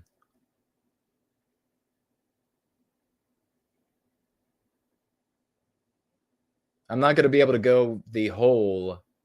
I'm not going to be able to go the whole gathering because the phone just doesn't have the power. Got to plug it in next time. Bit of an experiment this time. We'll see whether or not we try that again in the future. But it's not my cup of tea, Dave Rubin. So let's go ahead and listen. if you think that when they're done with the Jews over there, they're going to magically be done with the Jews in London, but it's not the Jews, that's the point, that they're going to magically be done with all the Western values in London and Paris and Belgium and Montreal and everywhere else. Okay, so it's very interesting here. What you see happening, in my opinion, is Dave is trying to draw a connection between, or rather two white people, between Jews and white people, the victimization of Jews and white people. But there's a bit of a problem, and that is that Dave and the vast majority of conservative content creators never talk about white people and the victimization of white people, which is everywhere. And instead, they abstractionize everything. So it just becomes then values that fell from the value fairies. The value fairies have descended on the world, and they just gave Western values, and that's how they're here. It's not because it's something white people create. No, it's just because the fairy of values, the value fairy, probably came from the wall Martian landscape. She just flitted about, and she was handing out little coupons. And she showed up and she's like, I am the fairy of values, the value fairy. And I'm going to give all the white people a specific type of values, not anybody else. So that's what they do. And that's one of the things I find extremely infuriating is they broaden it to be like, well, that's everybody. It's Western values, just anybody's. It's anybody on the planet. It just came from anybody. Western values are white values. Other races participate in those values. We see that happen. And yet those values in various forms and also absent totally in other places of the world. There's a very specific set of Western civilization norms, values, customs, etc. Now, those things are under attack, not because they're universal and everybody came up with them. They are attacked because they come from white people. Anti-whites, at least, are honest in this. At least they're honest. They're going after Western values, not because Nicaraguans created them. They're going after Western values because white people created them. But people like Davy Baby, the conservative leadership, They don't ever want to talk about white people and white people being victimized, and it's an attack on white people as part and parcel of, it'd be necessary. It's like you're talking about fires and you never mention heat. You never mention how heat causes fire, how heat spreads fire. You're leaving out the quintessential thing.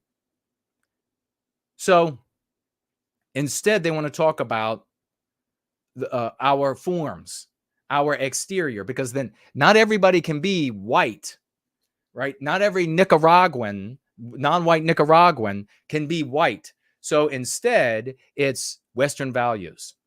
Abstractions are under attack. So you see Dave runs headfirst into that, but he can feel that that's not good enough.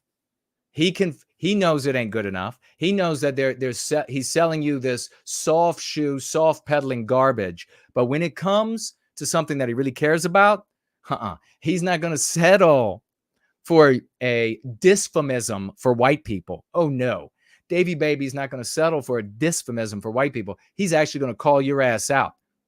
Time to go to war, Whitey. And next will be his favorite song will be Onward, Christian Soldier. Well, of course they're not going to be. It is just going to be the beginning. So when they're going for the Jews now, it is the whites next. And I think I have offered a pretty fair defense of white people on this show, a well-deserved defense, because of course the Jews are just the first line in what... The Jews are the first line. Fuck you, buddy. Fuck you. The Jews could not be in specifically in America, but across the West, could not be safer. White children, look at what's happening everywhere. Everywhere.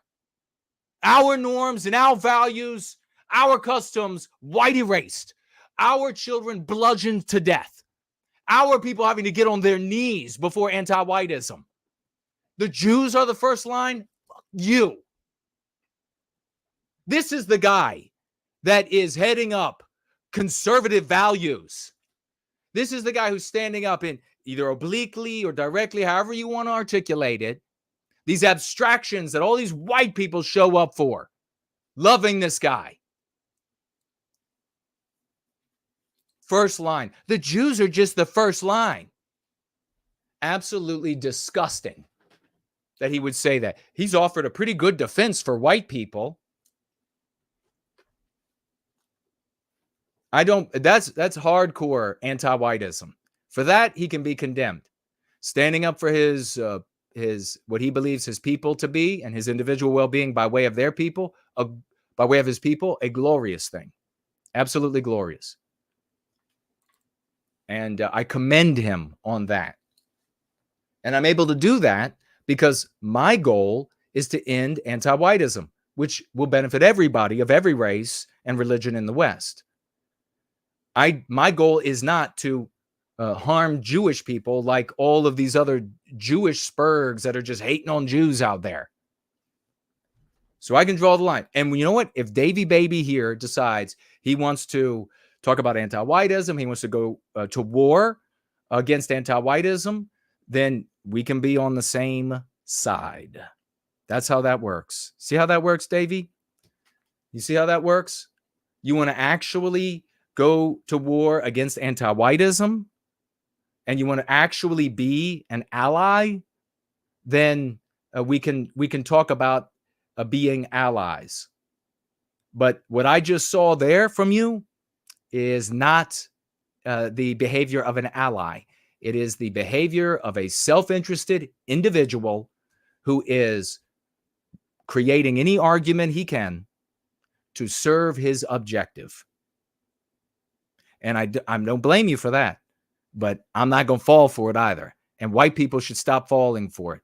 Unfortunately, as I said, so many sick white people out there, they'll happily fall for it. So this is, as we stitch all these things together today, I really take this home, really appreciate and understand this.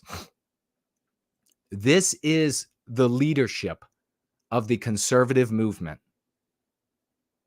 Davy Baby, and others out there, this is their thinking. whether they are, and they are white and Jewish and black and Hispanic. I find it so troubling, especially you see, like, you have these two black brothers, and you got this other black, I can't remember their names, and they were anti-whites forever, but now they got conservative values, and they got plenty of white women to bed down. Now they're conservatives, and they got shit tons of money pouring in. Now they got conservative values, and their followers go to the moon with all these sick white people. You know, if I have one more white woman recommend a non-white conservative, I'm gonna lose it. I'm gonna lose it. It's like the first thing that comes out of a conservative white woman's mouth is, have you been watching this black conservative? Fuck no, I haven't. Have you been watching my white ass? No? Then something's wrong with you. No other race does this.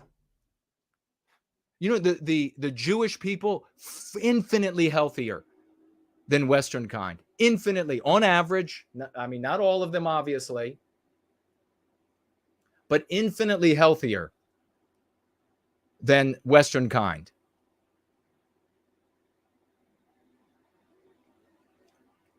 Can I tell you another? I mean, it's just like, it's so stereotypical now.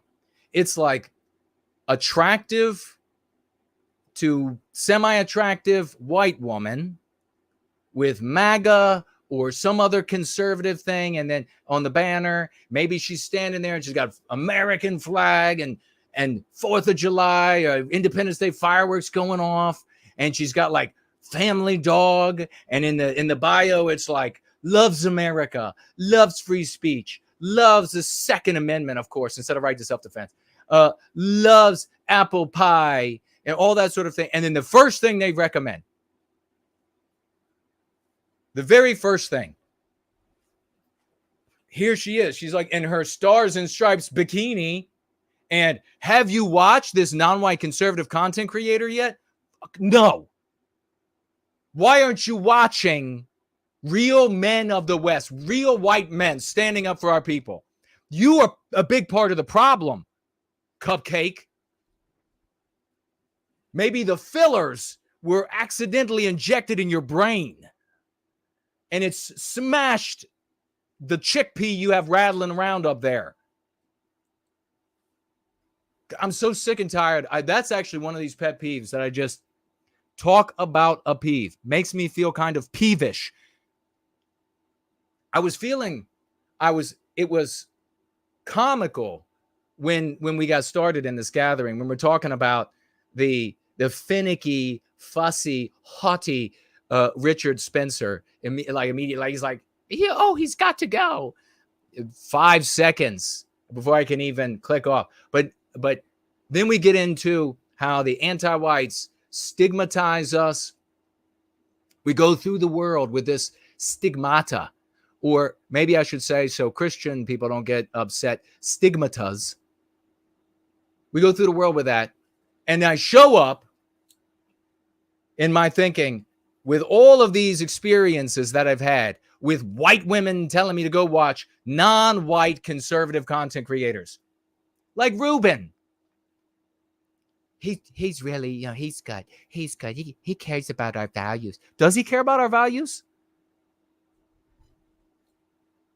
Because he just said that things are about to get bad for us. And I don't know, maybe the hair color has rotted your brain. I don't know, the fillers, the whatever it is that you got going on, the fad diets that you're on, whatever it is, letting your dog lick your face, fucking disgusting. Whatever it is, maybe the dog just licked its ass and then your face, and that screwed you up. But I have no interest in watching these the people like Davy Baby, who just said that generations of losing, but more importantly, your whole life, because you would think maybe you can't read, maybe you're illiterate and innumerate, but you surely should be able to remember the course of your life. And it's been nothing but failure, loss, failure, loss, failure, loss.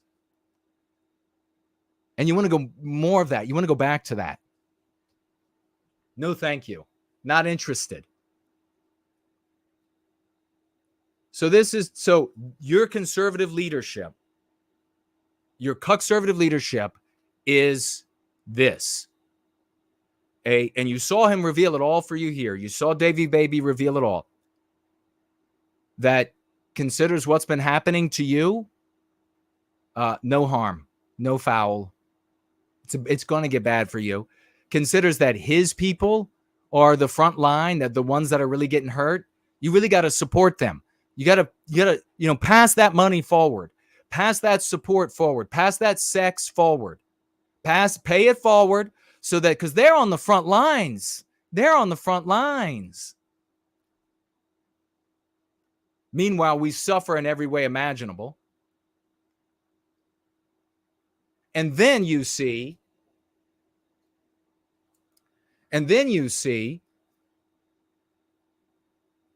that they don't even want to say your name, your people's name.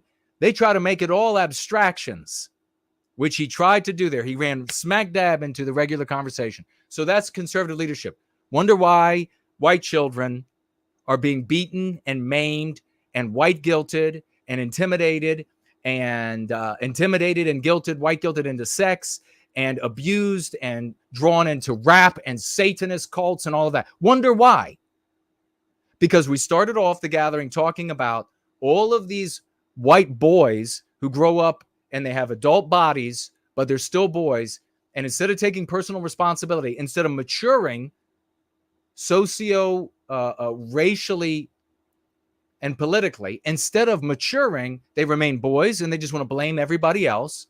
And now we look to, okay, well, what's the leadership of that conservative, the mainstream conservative? What are they doing? How did we get here with their profound and brilliant and moneyed, resourced leadership? Well, you just saw it. You just saw. For them, it's all abstractions. You're not a people. It's just abstractions that they're defending. And your victimization doesn't really count. Their victimization of these different groups, that's what matters to them. That's what really matters. I think I've done right by white people by never mentioning you. Or maybe here, maybe there, maybe over there. The big conservative content creators. So let's see now, in the midst of all that, in the midst of this milieu, we have a changing anti-whiteism, because the anti-whites have won. And remember, their goal is not nirvana. Their goal is white erasure, biological white erasure, but also the white erasure of our norms and customs and standards, etc. So they're achieving their goals everywhere to various degrees. And of course, it's not working beautifully the day after, but that's immaterial to them. That's immaterial. And it's important to understand that it's immaterial because they're not going to say to you, they're not going to hear an argument to you about abstractions, even though you're not saying your name as the white race, abstractions that will actually make things run better. They're not interested in that because the way things run was immaterial and remains immaterial to an anti-white. What's material is victimizing you. So don't bother making the arguments. Don't bother entering the fray and saying, well, it really should be this way. Because even if an anti-white or a community of anti-whites decides that they're going to adopt your suggestions, they're going to do it without you. Does that make sense? So as a consequence, we're looking at anti-whiteism changing. What I've predicted for decades, another thing that I've talked about and predicted for decades and decades, coming true, and we're watching it. And we have referred to this, the ultimate point at which anti-whiteism collapses in on itself, as the event horizon we get from astrophysics. We use it socially. What it means for us is that point at which percentages of different groups of people who are anti-white, they can be non-white groups, but they can also be white, and principally these are privileged groups. For various ways they're privileged in an anti-white world. It's the point at which percentages of all of these conclude that the white race is defeated so much that it's not the biggest issue in their head relative to their personal goals, objectives, wealth, fame, fortune, etc. At that point, they look at each other and decide, well, maybe this group or maybe that group. Now that is the bigger picture. Those are that's like the mountain range. Now, since the beginning of anti-whiteism, in the iteration that you understand it today, and well beyond, going further back in time, the disparate groups that compose the monolith of anti-whiteism have always had disagreement. They have, to the point of hating each other. But because the white race allows there to be anti-whiteism, these groups don't fight each other. Instead, they are a monolith aimed at us. Anti-whiteism has had a complexion slowly changing. It's becoming increasingly brown, black, yellow. It's becoming increasingly less white or those who have the similar hue of skin. That group, of course, principally, is composed of Jewish people. What ends up happening is that increasingly the anti-whites as a whole begin to view Jewish people in the same light that they view white anti-whites. So it doesn't matter if the particular Jewish person or people or group that they're looking at is anti-white or not. There are white anti-whites as well. They need them less and less for the objectives of anti-whiteism, which proves a very important point. That anti-whiteism is a phenomenon that is enabled by our weakness for it, which is born out of selfish individualism in the white race.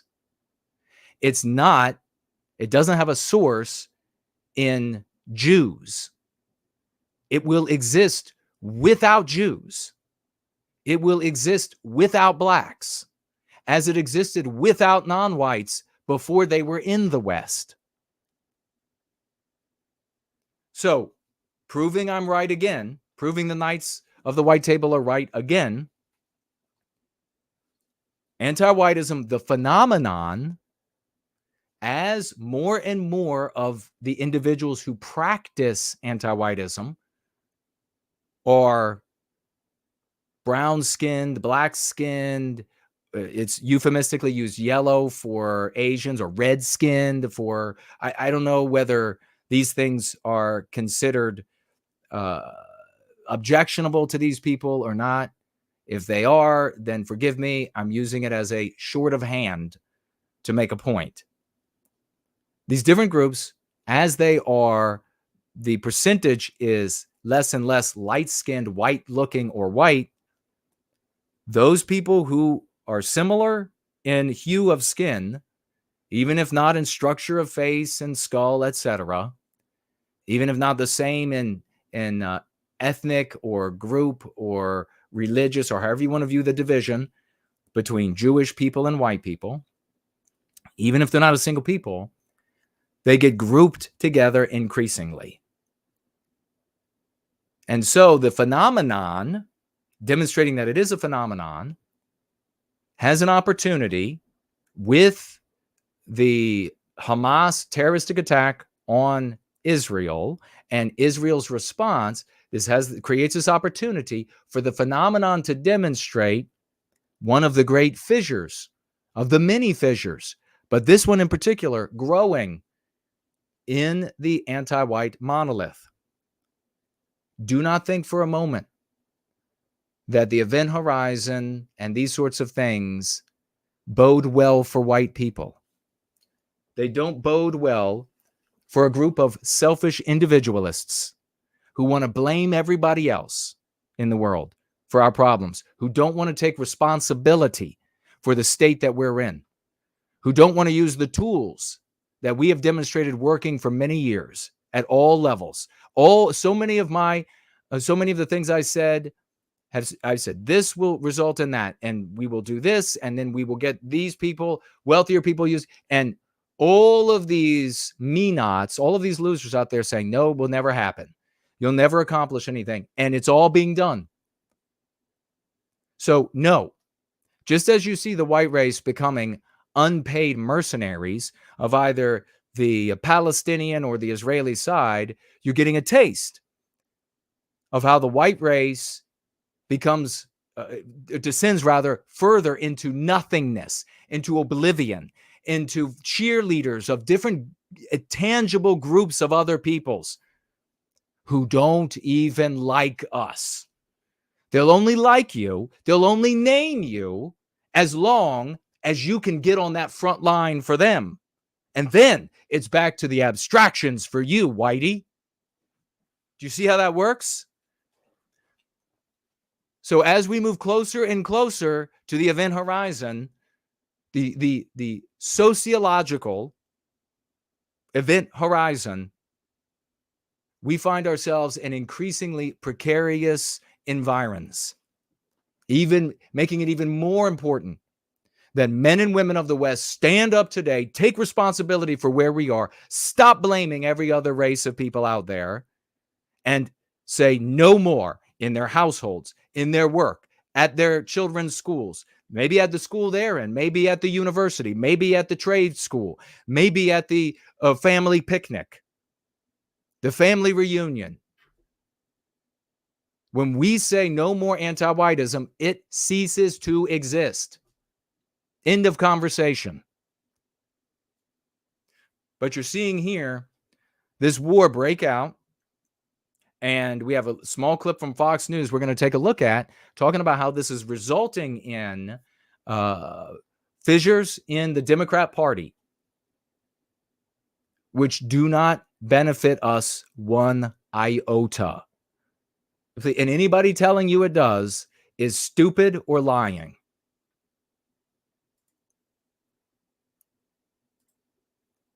Stand in for Jesse Waters right now. Tell me about the audio.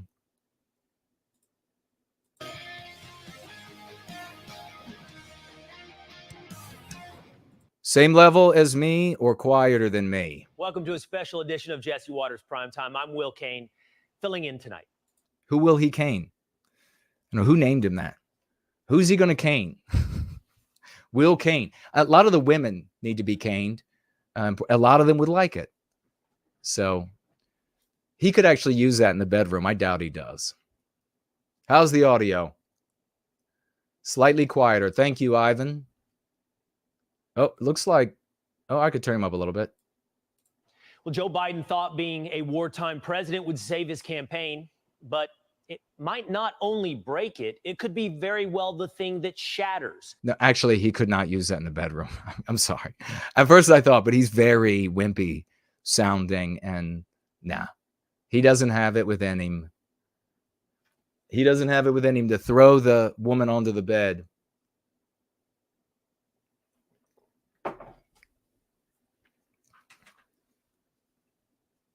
I'm just having like a visual. Sad.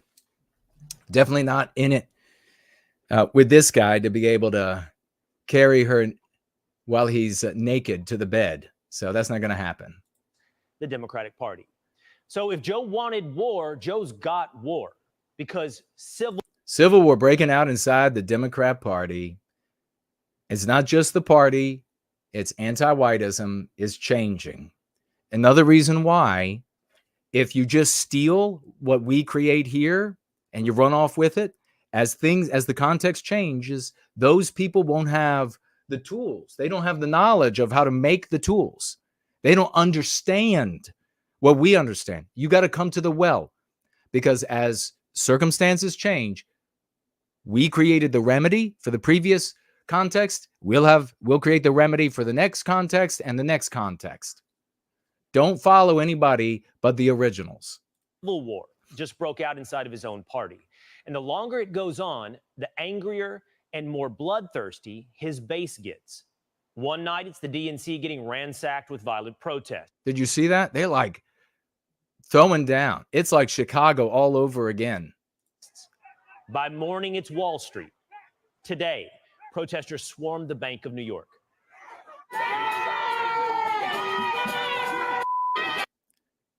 Let me ask you something real quick, just proving we're right again. Are these people out there selfishly concerned? Because if they were, they wouldn't have even bothered to go. They really wouldn't. I mean, this is not like a photo op. This is not like a trip like you see so often in the conservative movement to say you were there that day, like you went to the concert. These people are going out and punching police officers.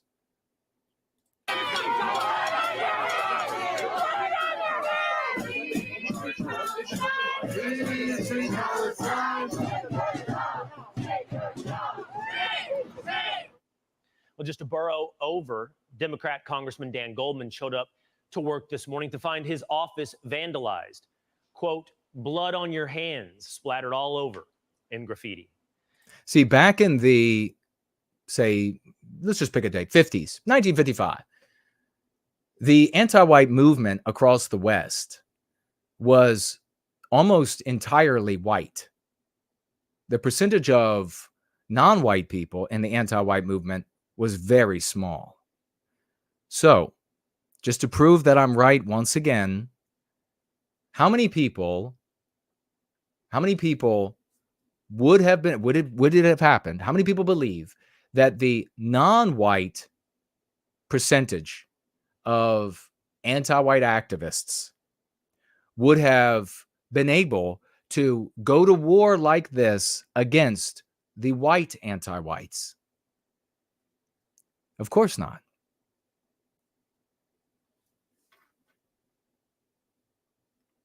Now it can happen because of the changing complexion of anti-whiteism.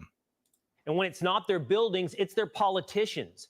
While sipping on what we can only assume was some of the finest Cabernet, Liz Warren was hounded by protesters. Look at Liz Warren. She's like as close to that brick wall as she can get. Scared shitless.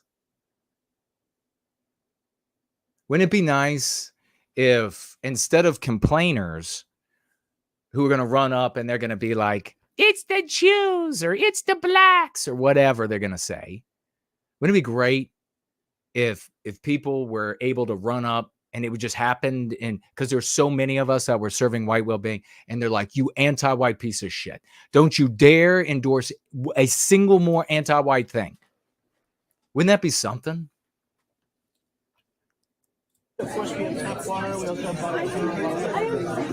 Nice to meet you. I'm having dinner. What she should have said right there, well, probably what she said is, are you eating Palestinian children? 68 members of my family, she says, were killed over the last 3 weeks. I wonder if that's true or not. I mean, it's obviously a conflict, and I'm concerned about white well-being. And since I am a man of the West, I want all innocent people to not be harmed on both sides of that conflict, Palestinian and Israeli. They are in that intractable scenario, and that you have either found yourself in it or put yourself in it. I'm not going to get into either side. Over the last 5 weeks, I just don't know how many more have died before you're going to call for a ceasefire. So she's there. She's there, motivated to go up to this politician out of love, It's interesting how love works that way, isn't it? It's interesting how love will drive a person to run in front of a train, to grab a child and throw the child out of the way, with the likelihood of being hit by the train and killed almost 100% or 100%. They'll do it. Run into burning houses. But nobody takes such risks for hate, because hate is selfish. I don't know. Like, what do you want to tell me? I mean, what do I have to do? How many more of my parents die for the call for a ceasefire? Low IQ people, they midwits and even uber midwits, they just can't understand the big difference there. Because you don't have to hate the thing that you are protecting with love you are protecting your own from. To do, if necessary, the same things that people who just talk about hating all day fantasize, and they're like hate porn about doing all the time. I don't know. Like, how much more do I have to say? Who to call for a ceasefire? People are She's pretty quiet. Promethean Kitchen, good to see you. Thank you for letting me know. But I have this turned all the way up. office every day asking to call for a ceasefire, and you are refusing to call for a ceasefire. She's asking about calling for a ceasefire. Are you going to call for a ceasefire? By the way, I think there is going to be a ceasefire for the exchange of, I think, 50 or so prisoners, and then it will resume. So some people are talking about ceasefire as though it's the end of the conflict, and that's nowhere near the case. It would just be a pause to get these family members back, 50 or so people or whatever it is. There is also the issue about the Christian Palestinians who are hiding in churches in Palestine, and whether or not Israel is going to take them out of those churches and bring them over to the West Bank, or force them out. And they are certain that their women will all be raped because they're considered pagans. And if they force them out and then force them with all the Muslim Palestinian Arabs, and that's the Christians, Palestinians, this is what they're saying, that they'll be raped and beaten and killed, especially by Hamas. But Israel is not going to stop, I don't believe, until they have eradicated Hamas. So, I mean, that's just, to my mind, it's going to happen.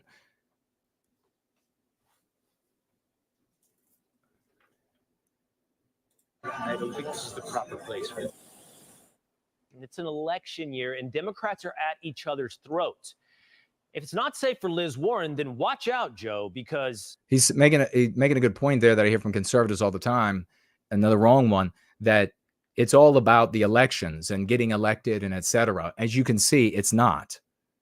It is about anti-whiteism. It has always been our whole lives, and for generations, anti-whiteism. We have to address it. even Hollywood is raging. Michael Rappaport, who, look, really went off the deep end years ago, seems to have just woke up and read the room. And look, Rappaport is by no means a common sense liberal. If there's an embodiment of the most crazed faction of the party, it's Michael Rappaport. But even he's saying if the election comes down to Joe Biden or Donald Trump, voting for Trump is on the table. When I'm seeing mother in New York City ripped down. It's crazy how there are people who get, I sped this up.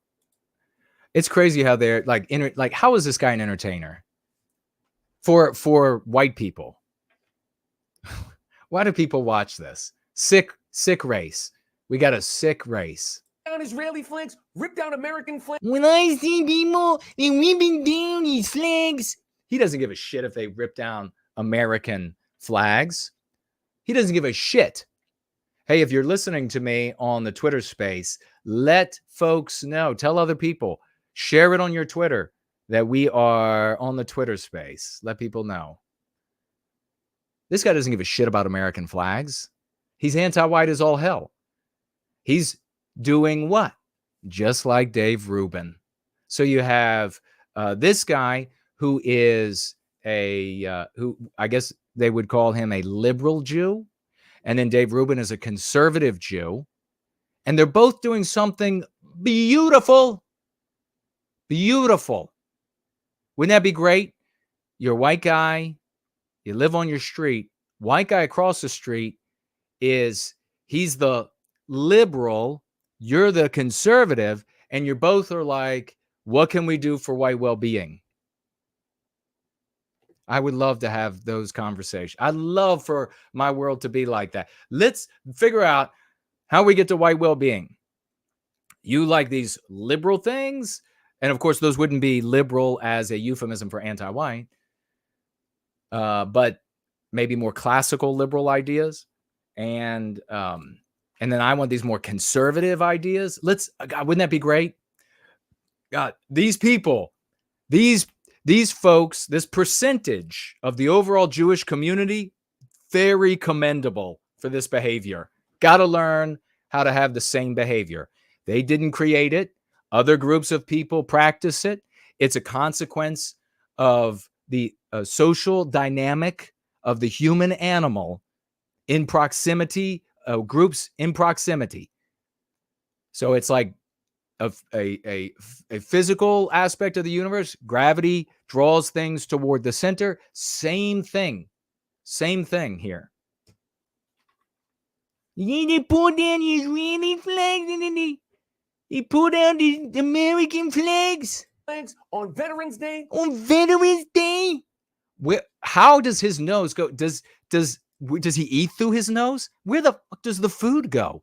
It's obviously too narrow for air to pass through. It's all going through his nose. Could you, we gotta pray for this guy. If he gets a cold, he's gonna suffocate. There's no living. I bet this guy himself alone keeps Afrin in business. He keeps those nasal strips companies in business. Because if that nose closes up, he's finished. He once went to a swimming pool and his mother said, "Here, dear, put on this nose pen here so it'll clasp and the water won't go up your nose." And he filed charges for attempted murder against his mother. He can't breathe through his mouth. When the economy is the way the economy is, when I'm paying mortgage rates up, I mean, I'm getting, forget a colonoscopy. Forget it because I enjoy it. I don't call it that. I call it Play Friday. You don't need to get a colonoscopy. Go buy a house. The interest rates. Go buy a house. Who's he even talking to? How many like younger folks can buy a house? Are you joking? Go buy a house like me. Go buy a Ferrari like me. And you just see the Ferrari payments. Really? Rappaport? That's a perfect still for him here. Because he's right here. This is where he's actually trying to get air through his mouth. It's not working. Buy a car. The chaos in this country. The chaos around the world. If it comes down to pig Donald Trump and smoking Joe Biden. Why do they call him Smoking Joe? I'm sorry. I am sorry. Voting for pig Donald Trump is on the table. If Joe Biden can't win Rappaport, we might as well just wind this whole thing up now and call the election. Is there anyone left in America who thinks Joe Biden should be reelected? Arnold Schwarzenegger says America needs new blood in the White House. Dwayne "The Rock" Johnson says there is no Biden base. I have friends who support Trump. Why do people, so many white people, it's unbelievable. Like undying fans of this guy. Just unbelievable. Trump. I have friends who support Biden. I have friends. Do you really have friends who support Biden? I do. Well, no. Here's what I do. I have friends. Thank you. That's a good check because that's important. This is important context. They support the Democratic Party. I have friends who are loyal to the party. Biden's losing everyone from the most progressive wing of his party to the most moderate wing. And in between, he shed the black vote, the Hispanic vote, the young vote. The party's enraged and fractured. And Biden, who lectured us on saving the soul of America, can't even save the soul of his own party. He's just standing on stage like a Roomba. What is he doing? He's like, did I shit there? Like a Roomba. Did I shit that? Is that yours? Who shit there? Don't step in that. I did Have you ever that. seen a man stand and stare at the floor more quizzically? That right there is the Biden He's like, I can see the devil. campaign, lost with no end in sight. While Biden struggled. Look at all this. What is this? The Chinese delegation? Oh, I see a. Who is that group of people? Some sort of Asian Pacific thing? You know, they just got to be shaking their heads. Off and on the stage, Donald Trump's name is being chanted on stage by rappers and college kids. Oh, now, of course, here goes. I guess we'll end with this. Now it's legit because it's not white people, it's rappers. I swear to, when Donald Trump got arrested, and for days, all these white people were showing videos of black rappers celebrating Trump because now he's like one of them, I guess. I was so sickened. Can you find a sicker race of people? Unbelievable. And anybody wonders, the white race, are they great or are they sick? To say, we want Trump. We want Trump. We want Trump. And look at all the white people at this rappers rap. Democrats have always said, never let a crisis go to waste. So right now, Democrats, well, they're in crisis. So are Republicans going to let that go to waste? Okay, so that's obviously a segue to something. But the bottom line is the fracture is caused, and you understand it now, which means you understand that if you're going free, you're using the tools that we have provided you, then you'll be treating yourself for the anti-white concepts, the meme pathogens that you have been infected with, and you are, as a consequence, going to be able to predict what happens moving forward and retrodict as this context slightly jostles, as even big changes. You'll be able to understand what's happening and predict what's next. The reason it's happening is anti-whiteism is turning increasingly brown and black. And I say that rather than non-white because, I mean, technically there are fewer and fewer whites, but that's not the issue. The issue is really here a matter of hue of skin for the different groups of anti-whites. So what do we see elsewhere? So now we see conservative leadership and how they're behaving relative to us and where we started today, all the victimization of white children in various ways. We talked about the average white guy is really just a boy who's not taking responsibility, wants to blame everybody else. And white women do this too. They just want to blame everybody else rather than take responsibility for protecting our own, for being a people.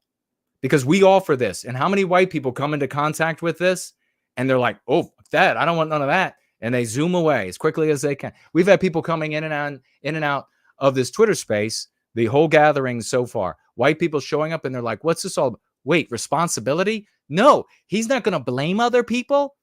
What the hell? I don't want to have to do anything. I don't want to be responsible for the white little girls who are getting raped by anti-white, non-white pedophiles in a satanic cult. I don't want to have to try to put an end for that. I just want to blame another race of people, or I want to blame a political party. And so then they go. I don't want to hear any more of that. They've been coming and going the entire time because of it. That's the white race. That's how sick they are. We talked about the white women showing up and they're like, stars and stripes. Do you follow the non-white conservative content creator du jour? No. Why don't you follow Jason Kuna? No white guilt. Is he too much man for you? So we've talked about that. So what else do we see out in society? What other options are there for us in society? Well, there aren't many, I'm afraid. And in fact, what we see is folks that undermine the building of white community, of white racial identity. And they're showing up again. And so often they're feds, but they don't have to be feds. But this time they're clearly feds. Here you have a group here. And I point out in Madison, Wisconsin, and they decided to head on out, Hamas supporting, and I'll read what I have here in my tweet, increasing number of white people, quote, why can't we work together for our well-being like every other group, close quote. And make no mistake, that's happening everywhere. Big content creators and more of them. We just had another one, hundreds and hundreds of thousands of subscribers on Twitter are using the concepts that put us into our story, make us the moral actor, and create a people out of us, out of a deracinated race that are a bunch of selfish individualists, and they have to be tricked, they have to be backed, they have to be goaded, they have to be coaxed into caring about other white people. It's happening. And so white people are increasingly saying, why can't we work together for our well-being like every other group? And then I say, anti-whites, quote, cue the Hamas supporting Nazi-TARDS. Here they are, folks. Otherwise looking like the Jiffy Lube roadside repair losers. There they are. They show up in Madison, Wisconsin. Look, it couldn't be any more obvious that this is, and we say feds, but really it's an anti-white op. People call these people feds. You don't know if it's actual FBI or some other branch of the federal government. That's what's meant when people say fed. It's not even colloquially meaning that it's other things. It doesn't do us any benefit to call it a fed op or a fed operation or to call them feds.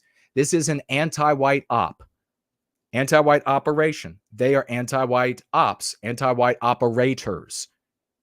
That benefits us to say it and to view it this way, putting us into a communal group on the basis of our birth, where we look out for each other for our individual well-being.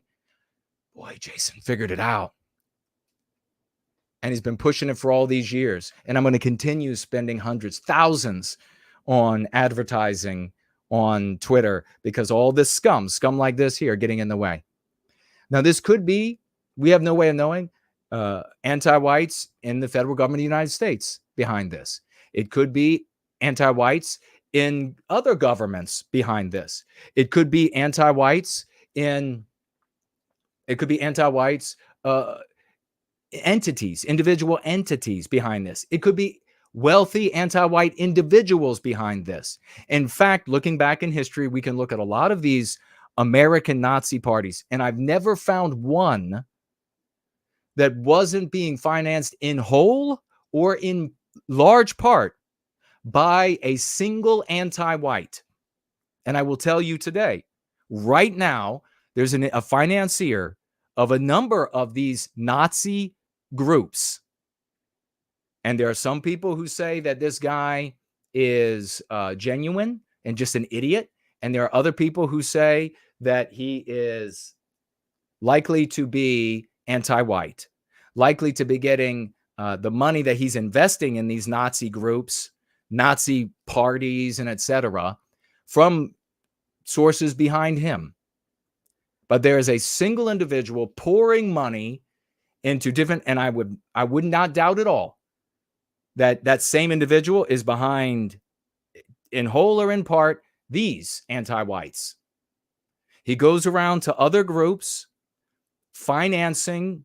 He'll go up and write big checks to other groups in the explicit white sympathetic sphere. And he'll say, write a big check, and he'll say, and I want representatives from this Nazi group and or that Nazi group to be brought in and allowed to be speakers and allowed to be members of this group. Why would he do that? What would be the purpose of that? His name might have to be shared. His name might have to be shared. He's paying for all these people. His name might have to be shared. We'll see.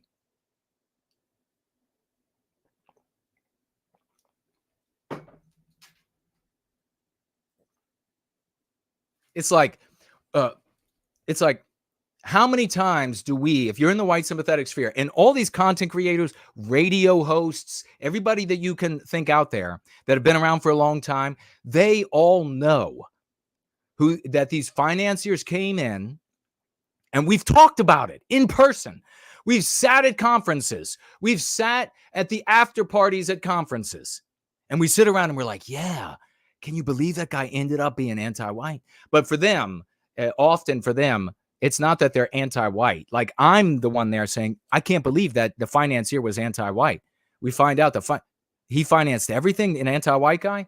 For them, it's like, what matters is the race of the person. So they'll say, or the ethnicity. So they'll say, well, can you believe that this financier was Jewish? Can you believe that that financier was Jewish?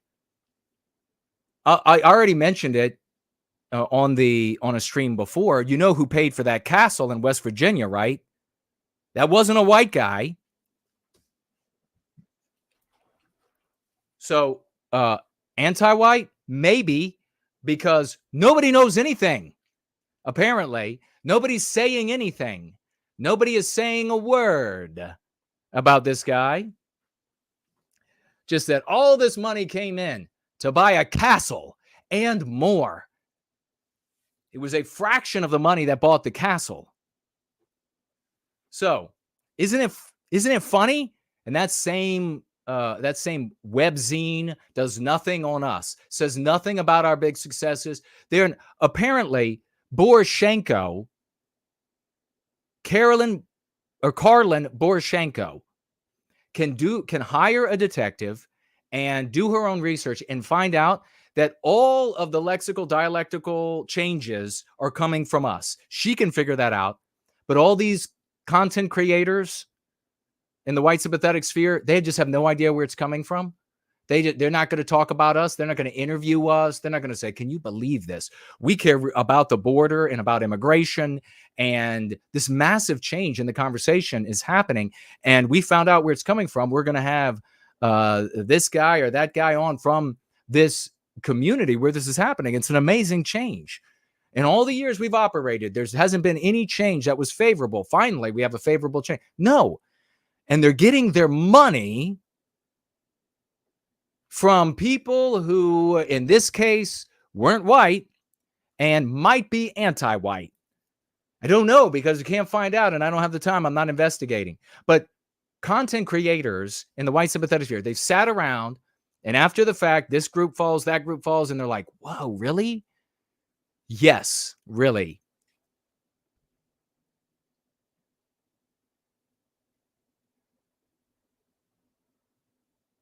Let me pull this up again. It disconnected me. Here we go. Back. I don't know why it keeps doing that. What do you got to keep touching it every so often? I don't know. Let people know that we are in the Twitter space as well. So isn't that interesting to find out? I would think so. But this financier who is financing these different Nazi groups, some of them are outright Nazi groups. Outright, they got like this one, swastikas, or they have a political platform that is just a copy and paste from the NSDAP's platform from World War II. Actual like Nazi, they're hiling the painter and all of this kind of stuff. And this guy's got money, and he's paying off other groups to have these people come in. It's strange. Maybe his name will have to be shared. Maybe his name. I already carry. I'm not worried. Maybe his name will have to be shared. But it's interesting. Maybe some detectives will have to be hired to find out about this guy and where this is coming from. Shows up out of nowhere. No long history in the white sympathetic sphere like yours truly. Nothing. Show up with the money, and there you have these people show up. So what's interesting, though, is you have these Nazi-TARDS showing up, and they're not using, increasingly, their own lingo. Why? Because it doesn't work. Because it hasn't worked for many generations. Because no normal white people are going to side with Nazis or Nazi wannabes or Nazi larpers. Nobody's going to show up and celebrate things that they believe true or untrue happened in World War II and are attributed to whatever parties. Nobody's going to do that. So instead, they're saying Jason Kuna is 100% right. They slandered me all along. They ignored me. They made sure to run me out of the explicit white sympathetic sphere the sphere who weren't Nazi LARPing like this. Just run me out of that community. And then they turn around and they say, Jason Kuna is 100% right. We're now going to use anti-white, anti-whiteism, white erasure, biospirit. Oh, yeah, we're listening. Yeah, we're listening.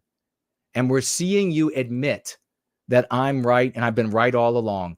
You nasty little gremlin turds.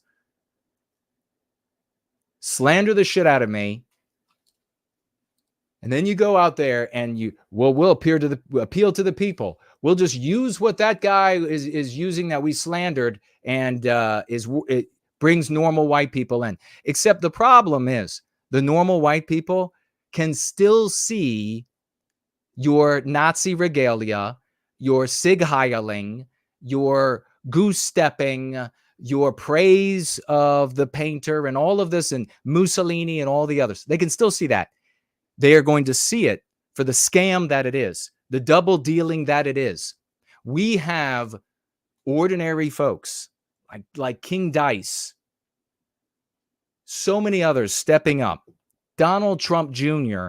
using these concepts. Nobody is going to confuse you with them.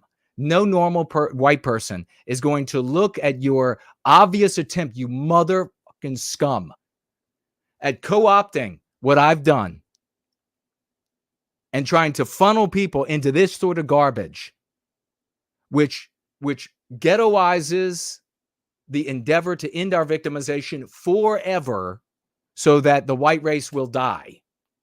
No one is going to look at it and be confused. So what do people who are insufferable losers do? What is common since all of their efforts fail? Since another one just went to jail in the UK. Another one just went to jail. And now they're raising money again. Could you imagine if all this money that's been raised for lawyers, for appeals, for being able to buy candy bars at the prison store, could you imagine if that money had been invested in the concepts that work and promulgating it? This is nothing against. I feel the people who have been arrested and go to jail for following this garbage, I feel for them. They've been misled. I mean, at some point, they have agency and they got to decide if they're going to continue down that path, but they've been misled. And they end up, I primarily feel for their families, especially if they have children.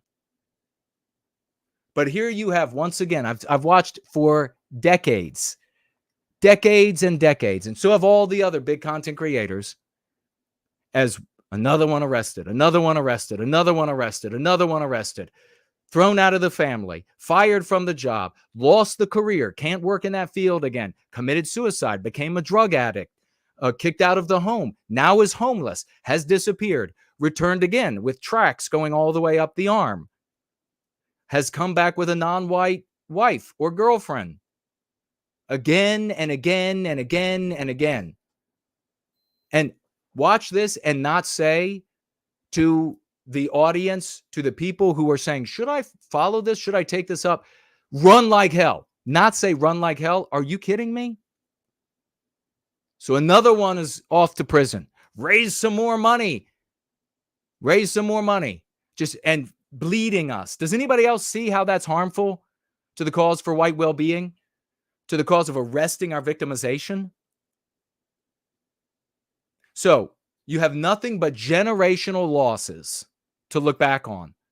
Nothing but and people's lives ruined everywhere along the roadside. Lives destroyed of good people. And you're not even seeing the family members ruined. How many wives and children of guys that were misled and became idiots, their lives were ruined? How many of them sank into poverty? How many of those children became drug addicts or became prostitutes or whatever? Because the working class father is unable to work, becomes an alcoholic, goes to jail, etc. I mean, Christ almighty. This is so disgusting. So what do these people do? Well, since they can't win, and effectively, since they can't win and they're not actually doing anything, they're not actually engaged because they're in the anti-white narrative where you can't do anything, they're just fans. They're just fans of the display in front of them. And they cheer when the team that they support in some degree has some sort of success. And then they rewrite the success to fit their personal narrative. That's what they do. They steal, they thieve, they invent. And one of the perennial inventions for losers is, he's our secret guy. He's secretly with us. I have had, when I was a teenager, go to meetings and have crazy old guys that have been doing it for decades and decades, the same shit. And they show up and they're like, I'm going to tell you something, Jason, listen here. I'm not kidding. This is how they actually do, because they know they can't let anybody hear them, which of course is problematic. Jason, I'm going to tell you what. You know thus and such? He's with us. Really? How do you know? Oh, the signs. Yeah, it's happening. All these different guys are with us. It's going to pop off soon. Balloon's going to rise. It's going to be wild. Except no. They're never with us. We see this endlessly in the white sympathetic sphere. And here we have another example of losers claiming that somebody is with us, with Elon Musk. Let's take a quick look at one of your favorites, Ben freaking Shapiro, and what he had to say, because I agree totally with what this anti-white POS had to say about Musk's meaning. And why do I agree? Because it's accurate. Let me know about the sound. Oh, they just have some legitimate grievances. Whoa, he's going extra fast. Oh, let me turn him down some. Over here. Some of the same dynamic has been striking Elon Musk over the course of the last 24 hours. So Musk. How's the audio there? He's doing his typical, what were the little chipmunks? Were they called the chipmunks? What were they called? Chip and Dale, the two chipmunks, right? Chip and Dale on crack impersonation. This guy does it well. He was going to be a stand-up comedian, and his main shtick, apropos, was Chip and Dale on crack. And so, in all seriousness, though, when people talk really fast, it's because they lack the confidence and security. They want to try to throw it out there really quickly, and they hope if there are any errors that you won't catch them. That's traditionally the reason for it. It doesn't mean that the person isn't intelligent or educated. It's a confidence issue. So how was the audio? He says, been on 2 times. Let me know if Lady Anglo says, unfortunately, I can hear him just fine. As you all know, Ben's going to explain this for us. It was about a tweet that Musk made, and everyone intentionally in the explicit white sympathetic Jew-hating circles intentionally misread because they don't have any victories. Made a rather large Twitter boo-boo last night. Somebody on Twitter posted the following message, quote, Jewish communities have been pushing the exact kind of dialectical hatred against whites that they claim to want people to stop using against them. Stop right there for a moment. I don't know who this person is. But to somebody like Elon Musk reading this first sentence paragraph, and who specifically, very specifically, lays down definitions to words rather than a sort of a subjective, sort of like a denotative reading rather than a connotative reading. Somebody like Musk seems, and when you listen to him speak, like he gives a denotative reading to everything. There's like no connotation whatsoever, right? So when Musk reads this, Jewish communities, this is plural, have been pushing the exact kind of dialectical hatred against whites, lowercase w, is this any friend of ours? That they claim to want. So in other words, is this a friend of ours or is this somebody who hates Jews? Lowercase w and blaming Jewish people for something. But let's be specific. Jewish communities have been pushing the exact kind of dialectical hatred against whites that they claim to want people to stop using against them. Is that denotatively true? Sure. Are there communities within the overall Jewish community? Are there subsets or sub-communities that are anti-white, which is what he's saying here? Are there communities of Jewish people that are anti-white? Are there Jewish people that are anti-white? Yes. There are anti-whites in every single race, including the white race. Those are the most problematic ones for us.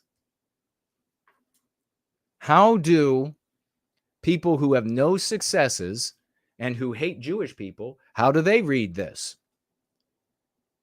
That Jews, all of them, but then they'll throw in, well, not every single one, but Jews are doing this. That's the way they read it so that they can go back to their flock and say, we've got a victory. It's all going to change. It's all been nothing but doom documenting and doom grifting on the part of that content creator organization leader. But it's about to change because one of the richest men in the world is one of us. I remember how everybody lost their shit when the guy who had the biggest YouTube channel, they all started saying he was one of us.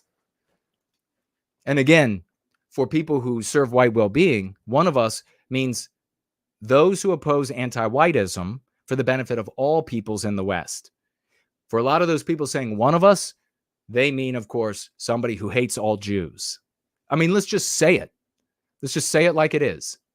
We'll continue. I'm deeply disinterested in giving the tiniest bleep now about Western Jewish populations, coming to the disturbing realization. Also, lowercase for Western. I wouldn't have done that, but it's acceptable. That those hordes of minorities that support flooding their country don't exactly like them too much. You want truth said to your face? There it is. So that was the tweet. All right. So somebody who I would put my money on doesn't like Jews. Not concerned about white people, but doesn't like Jews. Musk then tweeted, you have said the actual truth. And this. Okay. Musk having a denotative reading is not wrong there. If he were to read this connotatively, what is the theme? What is written between the lines? What is the speaker, like I just did here? What is the speaker intending to say? What's the consequences of what the speaker has said on the broader population? In other words, how will the broader population interpret what the speaker said? Musk, I don't ever see Musk doing that. Have you listened to him speak? I don't ever see him doing that. So as a consequence, you had anti-whites, go crazy. You had people who hate Jews, Nazi larpers. They all went crazy with glee, and they all were wrong. And Musk clarified. To set everything ablaze. So it is true, obviously, that certain Jewish organizations have bought into and promoted things like diversity, equity, and inclusion, which are agreed. He's right. Are gross distortions of the American dream. Nobody hates DEI more than I do. There are. Well, that's not true. I definitely hate it more than you do, Ben, because it's harming my people. Certain Jewish groups that are. But I know your investors and audience, white people. So you got to say that. Liberal in orientation who have supported that sort of stuff. Yes, exactly. I agree. Many of those groups have also pushed for open borders. It is also true that some of those organizations are now realizing post-October 7th that actually open immigration for people who hate Jews on an intersectional basis was pretty stupid. Some of he's going a little far there in saying that the steps that these anti-whites have taken, that they are all reflecting and concluding that it's stupid. But his perspective is served by making such a statement. He might not even actually totally believe it. The problem with the original tweet is that it labels Jewish communities en masse. So my community, for example, pretty Jewish, has always opposed DEI and open borders. In fact, most Orthodox communities do. Now, think about this. If white people didn't allow anti-whiteism, everybody, all the j-spergs right now watching will say, oh, well, his community, even though they oppose DEI or immigration, mass immigration, they're going to be doing what's good for them. I salute them for having such a wonderful skill. If that's what they do, then I salute them for that. White people are going to do that very soon. And so if white people don't allow anti-whiteism in our countries, then this fellow, Benny, will be able to pursue what's good for him individually by way of his group's well-being in a way that doesn't conflict with our well-being. Presumably then, Musk was reading the term Jewish communities and instead seeing the letters ADL. And indeed, that's exactly what Musk then clarified. He said, quote, the ADL unjustly attacks the majority of the West, despite the majority of the West supporting the Jewish people in Israel. This is because they cannot, by their own tenets, criticize the minority groups who are their primary threat. It is not right, and it needs to stop.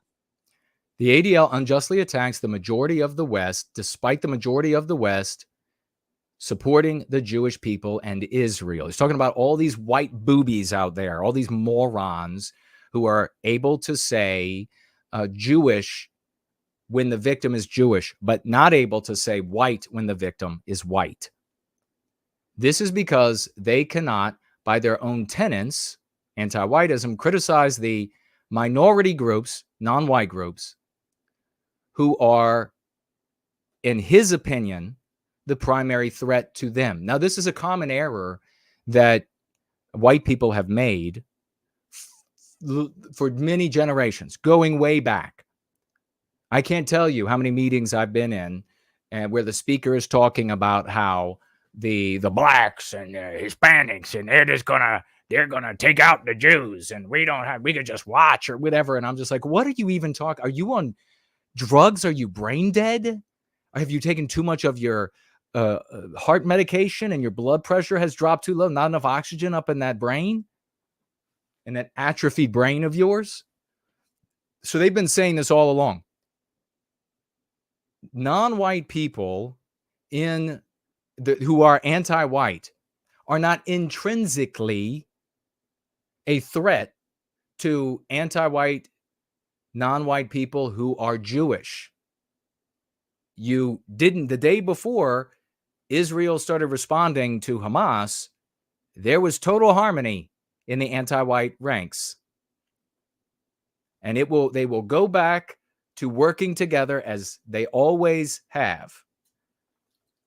But it's sort of this attempt to think for the anti-white victimizer, this attempt to think for them, to say they're not really thinking straight. They don't know what they're doing because this is actually hurting them. And these people who say this, they think that they're cornering. I wish Elon would listen. He king makes such idiots, such do-nothings. I wish he would king make here somebody who's in a community who's actually making a difference. And I will get on the phone with him, and I won't tell anybody if that's the way he wants it. And I will set him straight. And he clearly is bright enough that once it's explained, that's it. He'll be able to go to the moon with it. Probably literally. It's not right, and it needs to stop. And then Musk continued, you are right that this does not extend to all Jewish communities. It is not just limited to the ADL. That's a much. Precisely. There are other. It's not, the ADL is not the only group of Jewish people that are anti-white. There are other groups, and there are other groups of Jews who are not anti-white. There are Jewish individuals who are not anti-white. That is what Musk is making clear. And what do the j-spergs have? They always do the same thing to lick their wounds. They're like, oh, well, he just had to say that because Disney pulled their funding from commercials on X because of the first tweet.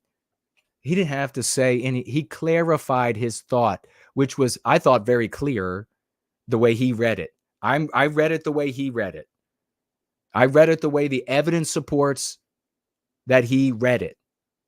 He was not dog whistling that he hates Jewish people. How can you even say that?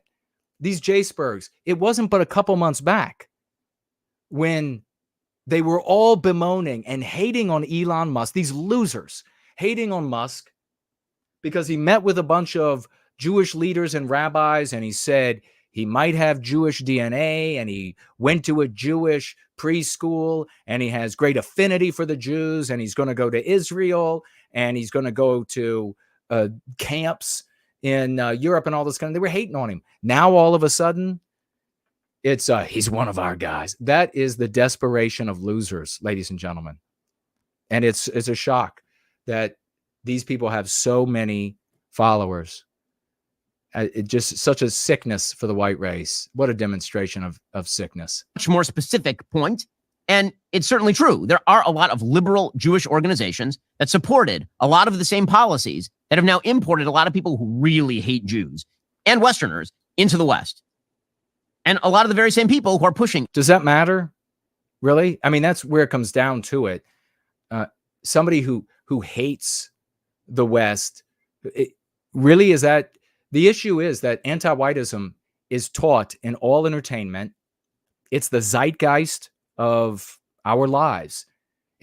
You cannot come into the United States. You could come into the United States waving an American flag and genuinely loving the idea of America and become an anti-white. So this has been trying to just say, well, those like Jews at the ADL, they're awful because they've imported people who hate the abstraction, not white people, the abstraction of liberty, freedom, etc. Keep giving him money, keep praising and licking up his ego, keep him the center of attention, keep inviting him to colleges. You conservative, sick white people, keep doing it, even though he's never going to say your name. The ADL's just invited in people and other groups that just invited in people who just hate our freedom. They hate our liberty. Doesn't that sound like George Bush?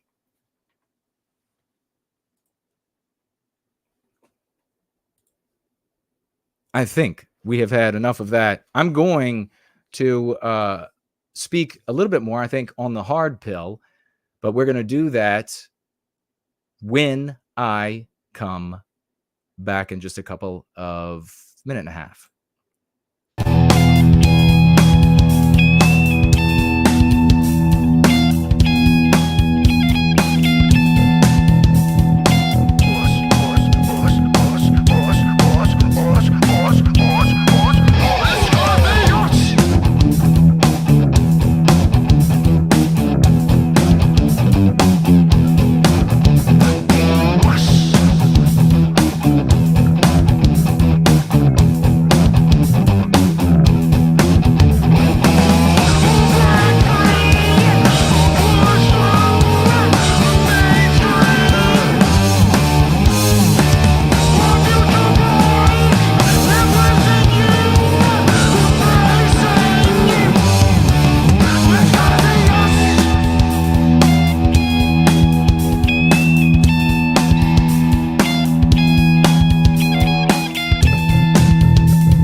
Gentlemen, let's get raucous. Let's get raucous for real quickly for our swashbuckling announcements, successes that other groups don't get to have. They don't get to have the celebrations that we get to have, ladies and gentlemen. So let's give it up right now to get started here in the swashbuckling announcements. JK160 has brought into the world a new daughter of the West. Let's hear it for JK160. God bless him and his family and that new daughter of the West. It's going to be wonderful. Another daughter of the West in this community. It's so fantastic. 07s, crowns and gems. Big thanks to, over the course of this past week, ladies and gentlemen, to the Blue Flame. There were a lot of folks out there who were doing a great deal of good on Twitter, but I got to tell you, the Blue Flame was flaming everywhere. Let's celebrate the Blue Flame with some quadruple 07s. Drop some crowns on this man's head. Thank you so much. The Blue Flame, going after people, going after me as well. A great champion. Thank you so much. Let's give it up for, get out those crowns. Get out those big crowns. We have no white guilt clips, ladies and gentlemen. And he has created two on Instagram. Two of his clips this past week have gone beyond 200,000 views over on Instagram. Holy shit. That is epic. No white guilt clips, ladies and gentlemen. Getting the lexicon out there, the dialectics out to our brothers and sisters. Let's celebrate that. It's getting big. It's happening everywhere. It's because of the efforts that we are giving here in service to white well-being. Nothing but salutes for these champions. 200,000 in these two clips that he produced. Franklin, the great Franklin, has sent to me a couple of clips to show that our efforts continue to reach bigger and bigger content creators, changing the conversation, the way that people speak about socio-political, racial, political concepts in the West today. Let's hear right now from the great King Dice and Jeremy from the Quartering. To the official Blaze account, to, sort of quasi-conservatives like Megyn Kelly. Yeah. Can you hear them over the clapping? Christopher Rufo, the big critical race theory expert, who's afraid to use the term anti-whiteism because he just... Saying Rufo is afraid to use anti-whiteism. And look at Jeremy from the Quartering. He's like, yep. Wants to use this broad critical race theory, diversity, equity, inclusion. It's like, bro. It's just anti-white. Yeah. Did you hear Jeremy? I'm sorry. Did you hear Jeremy as well? It's just anti-white. 99% of the cases, it's anti-whiteism. And then King Dice. It's 99% of the cases, anti-whiteism. And we got to make sure Jeremy knows that anti-male is anti-white. That's where it came from. Big salute. Both of these. We're going to throw a crown on Jeremy's head as well. His value has changed for me in this video. God bless King Quartering as well as King Dice. And we all love King Dice. That is epic, but it doesn't end there. We're over there with Walsh again. It's becoming a regular thing by the work that we have done. And big thank you to Franklin for getting these videos over to me. Primarily by an animus towards white people, despite being white herself. Again, we don't know for sure. But it also seems likely that anti-whiteism was not the sole driver of this massacre, or even the main driver. But see, he's making sure he's gonna go near the fence to say, look, I'm legitimate. Anti-whiteism was a driver in this anti-white terrorism. That's great. King Walsh. Give it up. Big salutes. Drop the crowns on his head. King Walsh. No, folks, do you understand? Nobody talked this way until us. Nobody said anti-whiteism, white erasure. Nobody said any of these things until us. Now, that's the conversation across the West. What we can very safely assume is that her anti-white rhetoric is certainly a major factor in why they chose to keep this material a secret. Yes. The powers that be do not want us to have any conversation about the catastrophic results of the rampant, ubiquitous anti-white rhetoric coming from every corner of society. I love it. Exactly. Can you imagine people being told that? If we had not done this, if we had not created these concepts, written these books, promulgated this material, relentlessly, feverishly done this, none of that would be happening. It would be all the folks, the Rubin that we were watching. It would be all these typical conservative content creators and all of their defensive abstractions forevermore until there were no white people. But this is a pressure that we're building, and these are champions. These are genuine kings stepping up. And it doesn't end there. It's massively, and does this have a real world effect? All of those idiots coming along saying, well, this is just talking online. You're actually doing something when you go stand on a street corner and hold up an objectionable sign. We are out in IRL as well as giving people the words they need across this alternative social media. We are out there as well. And let's pull up right now some of that as it occurs. Give it up for the one and only Franklinator. Absolutely wallpapering the state of Virginia. Franklin will be the one and only who saves the once great state of Virginia. He will make it so again. He is absolutely all over this. I could spend whole gatherings showing the leafleting that he finds, and then we have oh, there she is, Elaine Sabatino over there on the other coast of the United States. Give it up for both of these champions, and then we'll take a trip around to Australia, and there you have it, White Baron. Nah to anti-whiteism, and there you have nowhiteguilt.org. Give it up, drop the crowns, throw the gems before the feet of these heroes, ladies and gentlemen.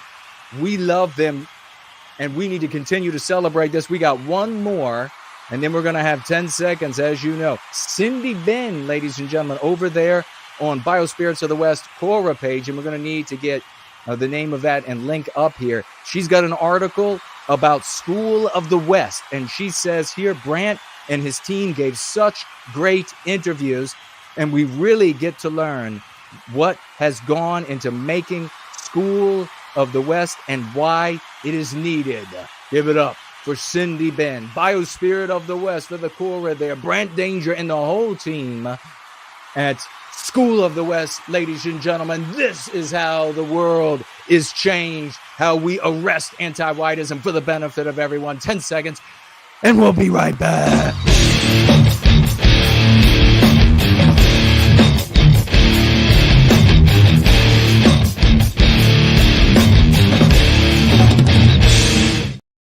My God, it is so awesome to be able to have a victory segment of our gatherings. And thank you all for celebrating, and for the few folks showing up over there on the Twitter space. Thank you all for being there as well, and hopefully that will bring others in.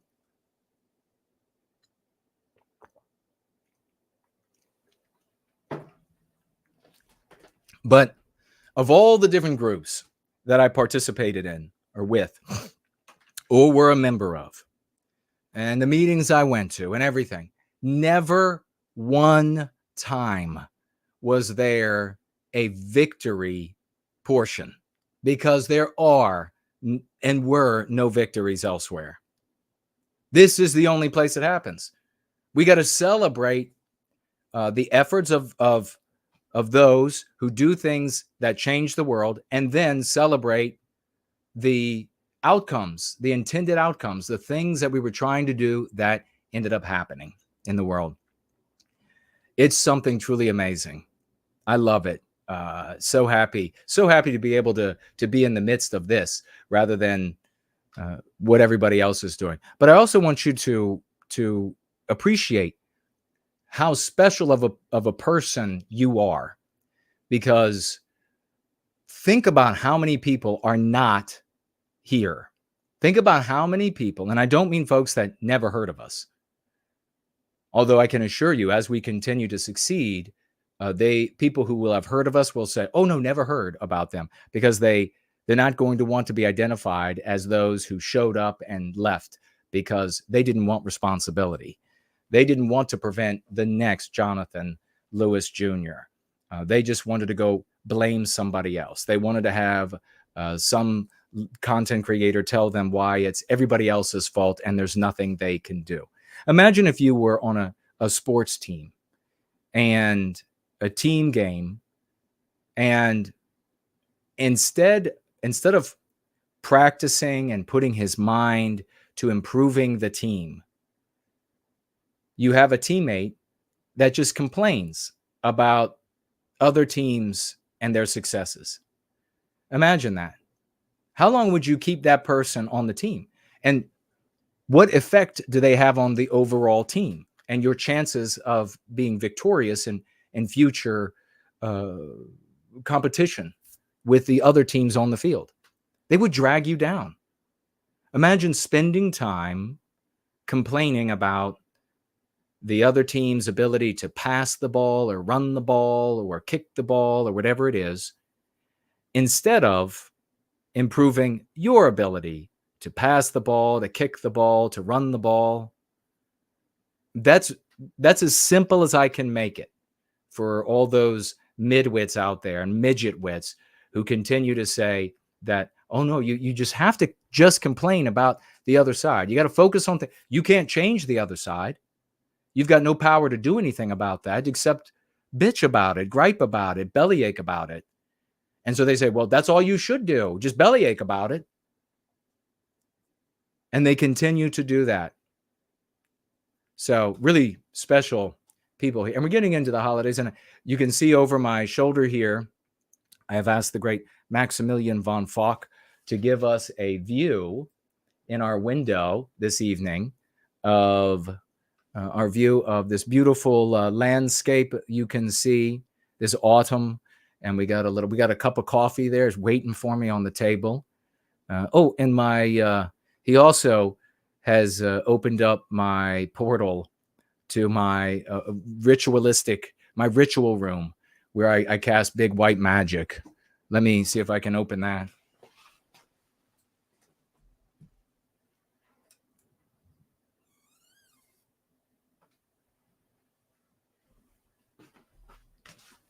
Give you a little bit of a better view of where I will be headed to cast big white magic. Actually, that happens every time I head into the shower. But I'll cast big white magic back in there. Got to thank Fock for opening the portal. Thank you so much. But I did want to share just this announcement. I do want to ask folks, the Twitter space, by the way, won't be much longer because the phone is running out of power.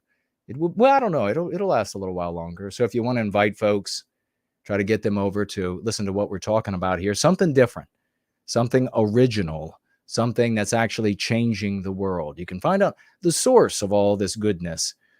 And if you are in need, I want you to reach out to me if you can, or to other people who can get to me. If you have something going on, you need some prayers, you need some positive energy, I want you to let us know so that we can pray for you. We can send positive energy. But otherwise, in the announcements segment, all I have for you is this very interesting thing. And that is that Tree of Logic, you remember I went on with Tree of Logic, and we had this fabulous interview. And you all went over there beautifully, wonderfully, triumphantly. And Phil commented on, I guess on other videos, because I don't think you could comment on that one. And we celebrated that interview. It went very well. And she was a big content creator, or is a big content creator. And YouTube just arbitrarily took down the video. And they told her, she tells me, that it was because it was a duplicate. Somehow the live stream was a duplicate of my copy, which I changed so it wouldn't be identical to the live stream, because that is, to duplicate material like that on YouTube is prohibited. So I've known that for a long time. I don't do it. And yet they pulled down my interview with her. And she said, well, they're always giving her trouble. And she said she will take the,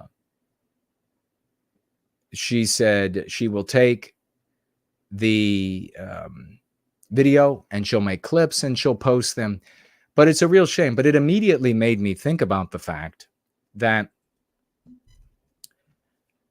and maybe you all can even, maybe I haven't been thinking about them all, but the last 3 big content creator interviews I've done, that's Tree of Logic, Elijah Schaffer, and I Hypocrite. Am I missing any? Their interviews of me have all come down. Wonder why? I ask, now Tree of Logic had the video taken down, she said, by YouTube. And we guessed that I Hypocrite took it off of YouTube for maybe a concern about me, even though I've been on YouTube. I think I might have been on YouTube longer than him. But a concern of association with YouTube. Elijah Schaffer deleted a bunch of his videos, but he did leave up some interviews. And I recall, unless I'm wrong, or unless something has changed, some of the most recent and when it happened. And mine was one of the most recent. But mine didn't stay up. Mine was deleted from YouTube. So, just wondering. I'm just wondering out loud. We know that content creators are being persuaded by people who give financial gifts, super chat, and by people who threaten to run off their audience not to talk with yours truly. And we know that that happens. So I don't know if that happened with Elijah. I don't know if that happened with I Hypocrite. But it would be interesting. It's an interesting speculation that maybe anti-whites who find us and what we're doing, clearly it's going out into society and being used everywhere increasingly, finding what we're doing to be very threatening. And so they are doing their damnedest to isolate us. And what would be important there? Ask yourself when it comes to anti-whites, would it be, and I'm not talking about like your run-of-the-mill midwit anti-white. Here I'm talking about devious, intelligent anti-whites. Would it be smarter of them to just silence everything that we're doing everywhere we pop up, silence? Or would it be smarter of them to convince everybody who's resisting our victimization, the victimization of white people, that what we are doing, our approach, is undesirable, that nobody wants to have anything to do with it? I think it's pretty obvious that the route to go for devious anti-whites would be to convince white people in the explicit and implicit white sympathetic sphere that nobody's interested in the Go Free lexicon. Nobody cares. It's not worth pursuing. It's not. I think that would be the obvious.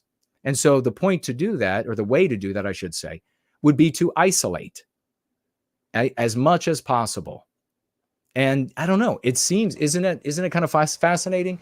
It's like, for all of little Nicky's complaints about being victimized by anti-whites at various levels, he is, because he plays the villain in the anti-white narrative, just like Richard Spencer did, you have all these people talking about him, and there doesn't seem to be the same effort to isolate as we see here. Could be wrong, but... And when you have these other j-spergs, Nazi-TARDS, etc., you have these folks, no effort whatsoever to totally isolate them from And here I'm talking about the people who care. I'm not talking about white people who are just couldn't give a shit about socio-political matters and they're just living as surfers or whatever it might be, whatever they're doing with their lives.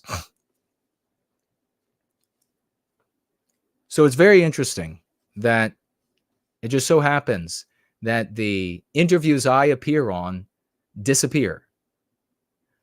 But for somebody like Little Nicky, he keeps reappearing everywhere. That's fascinating. It's almost like audience members. We've talked about this. How you manipulate the social media sphere is by way of the audience, the opinions of the audience. And this is the vocal members of the audience, not the people who are just sitting back wallflowers listening, but the vocal members. You manipulate the content creator with those who have the loudest, most active voices, who appear to be the lowest IQ and can't be reasoned with. And if they get a hair up their ass, they're going to run with hatred on that content creator, doing everything they can to steer people away from that content creator. And the content creators are smart enough to know this, but also to maybe specific super chatters if there's enough money. It's almost as if there are audience members who are really anti-white operatives, appearing to care about conservative values or the white race, Western civilization. And they are at the content creators and they're saying that they want to hear more from Little Nicky. I mean, this Chen girl, for example, why would she sully herself? Why would she sully herself with an association, positive comments about Little Nicky? She could make the exact same comments about Palestine and about an America First position. And as far as I'm told, she does make those kinds of comments. She could make those comments without sullying those opinions by associating them with someone that the vast majority of people is disgusted by. So why does that even make sense? How does that make sense? Unless there are audience members demanding the association. Ones that seem too unreasonable to be reasoned with, too insufferable to have a conversation with, who will slander her and threaten the size of her audience or the growth of her audience, and maybe audience members who financially gift her, who are saying in one mouth, one breath, don't you dare think about that no white guilt guy. And in the next breath, we want to hear you support Fuentes. It's funny how you have somebody like Elijah Schaffer married to a Jewish woman, as I'm told, and somebody can correct me if I'm wrong, who feels the need to show obeisance for Little Nicky. Like, what would motivate him? What kind of fear for his branding, for his reputation, and we see this again and again. This, I submit to you, is controlling alternative media, the alternative media sphere, by way of the audience. And I think that once you can see this, you can't stop seeing it. You can go, as I've gone, rarely have time to listen to other content creators. And so with that tiny amount of time, I have seen people, I've turned on iHypocrite, for example. And what do I see in the live chat? If you guys aren't there, because if you guys are there, then I see these heroes in the live chat. But if you're not there, and some of these folks who show up all the time in the live chat, you've seen it, so speak up. I turn on and I'm like, iHypocrite. I like the guy a lot. I like him a lot. And I'm watching iHypocrite, and in his live chat, I see people slandering me. I'm not even the topic.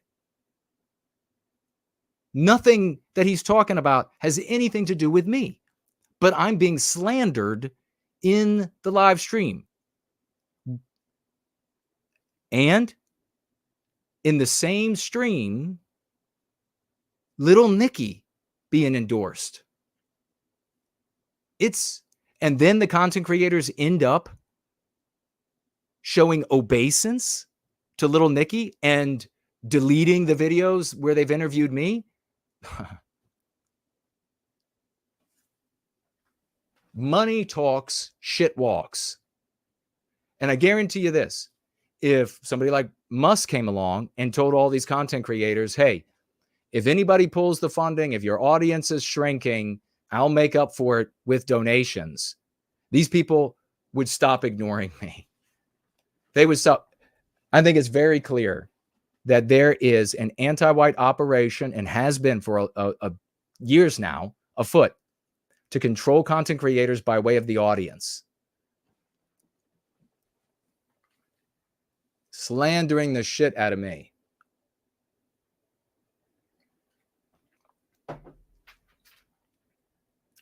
Promethean Promulgation says, they then quickly turned the argument into some secondary thing that spins out of the argument to quickly distract from the illogical beginning. Maybe you said, oh yeah, you did. No, Weicheld, I've noticed a recurring pattern in which people pretend to have some spurious complaint about you, and they ignore any logical discussion, but respond to dumb comments, then quickly turn the argument into a secondary thing that spins out of the argument to quickly distract from the illogical beginning. There's something really fascinating. I've seen this as well. And these are not necessarily the decisions or conclusions of a midwit or in distracting. These are more likely, they strike me as more likely trained operators.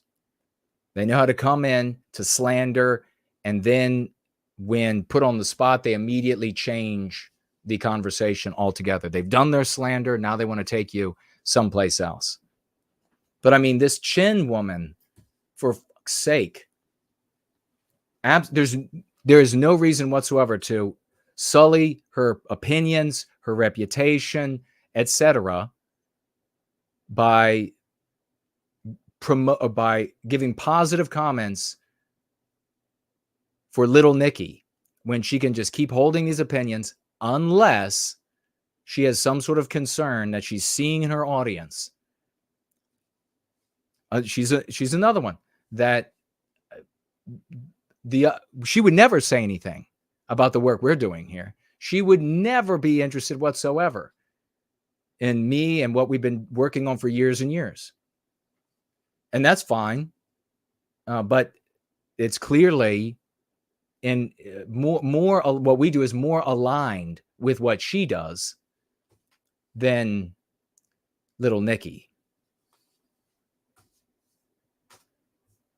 So something to think about. We've got one piece of mail here. Franklin says, I think he says she's a jaywalker as a joke. Franklin says, you mean of Chen? That Little Nicky says that? How much power? I'm running out of power on the phone. We're not running out of power in here, though.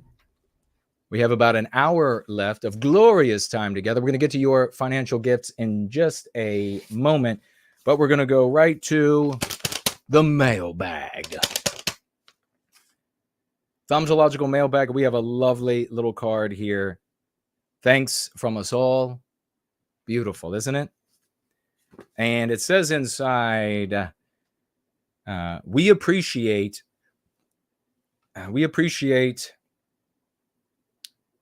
the gift of Born Guilty. You are truly amazing. You are truly an amazing and marvelous person. The book is incredible. The future is much brighter for us with people like you advocating for white well-being. Thank you again. This is signed by the one and only, our very own, ladies and gentlemen. Let's get some applause for RC, his lovely wife, Echo, and their beautiful little child. I won't share the name. We'll keep the anonymity. God bless these. Thank you so much. And you are so welcome. The world is a better place because you, my friends, have come into white well-being. Our paths have crossed. You're making fantastic music. It's going to move people to embrace white well-being. They're going to go a positive direction as a consequence. Lives will be changed for the better. You have no idea the kind of ripple effect that you will cause for our people, and therefore your lives moving forward, and specifically of your child or children, should you choose to have more. So thank you so much for that. I really appreciate it. RC, the Realist. We also had one comment I see here that I put down. I wanted to read. Saxonym says, finally finished watching this amazing gathering in replay, brother. You raised some very important points. These degenerate losers aren't interested in having any honest conversation. Here he's talking about the j-spergs showing up in the live chat and me taking them on. He writes on, they show up, make some outrageous claims, and then demand everybody to fully agree with everything. And they always attempt to drag people away from our house, where we set the rules and moral standards, to some other platforms where they can silence and ridicule anybody who is more intelligent than a chimpanzee. Very well written.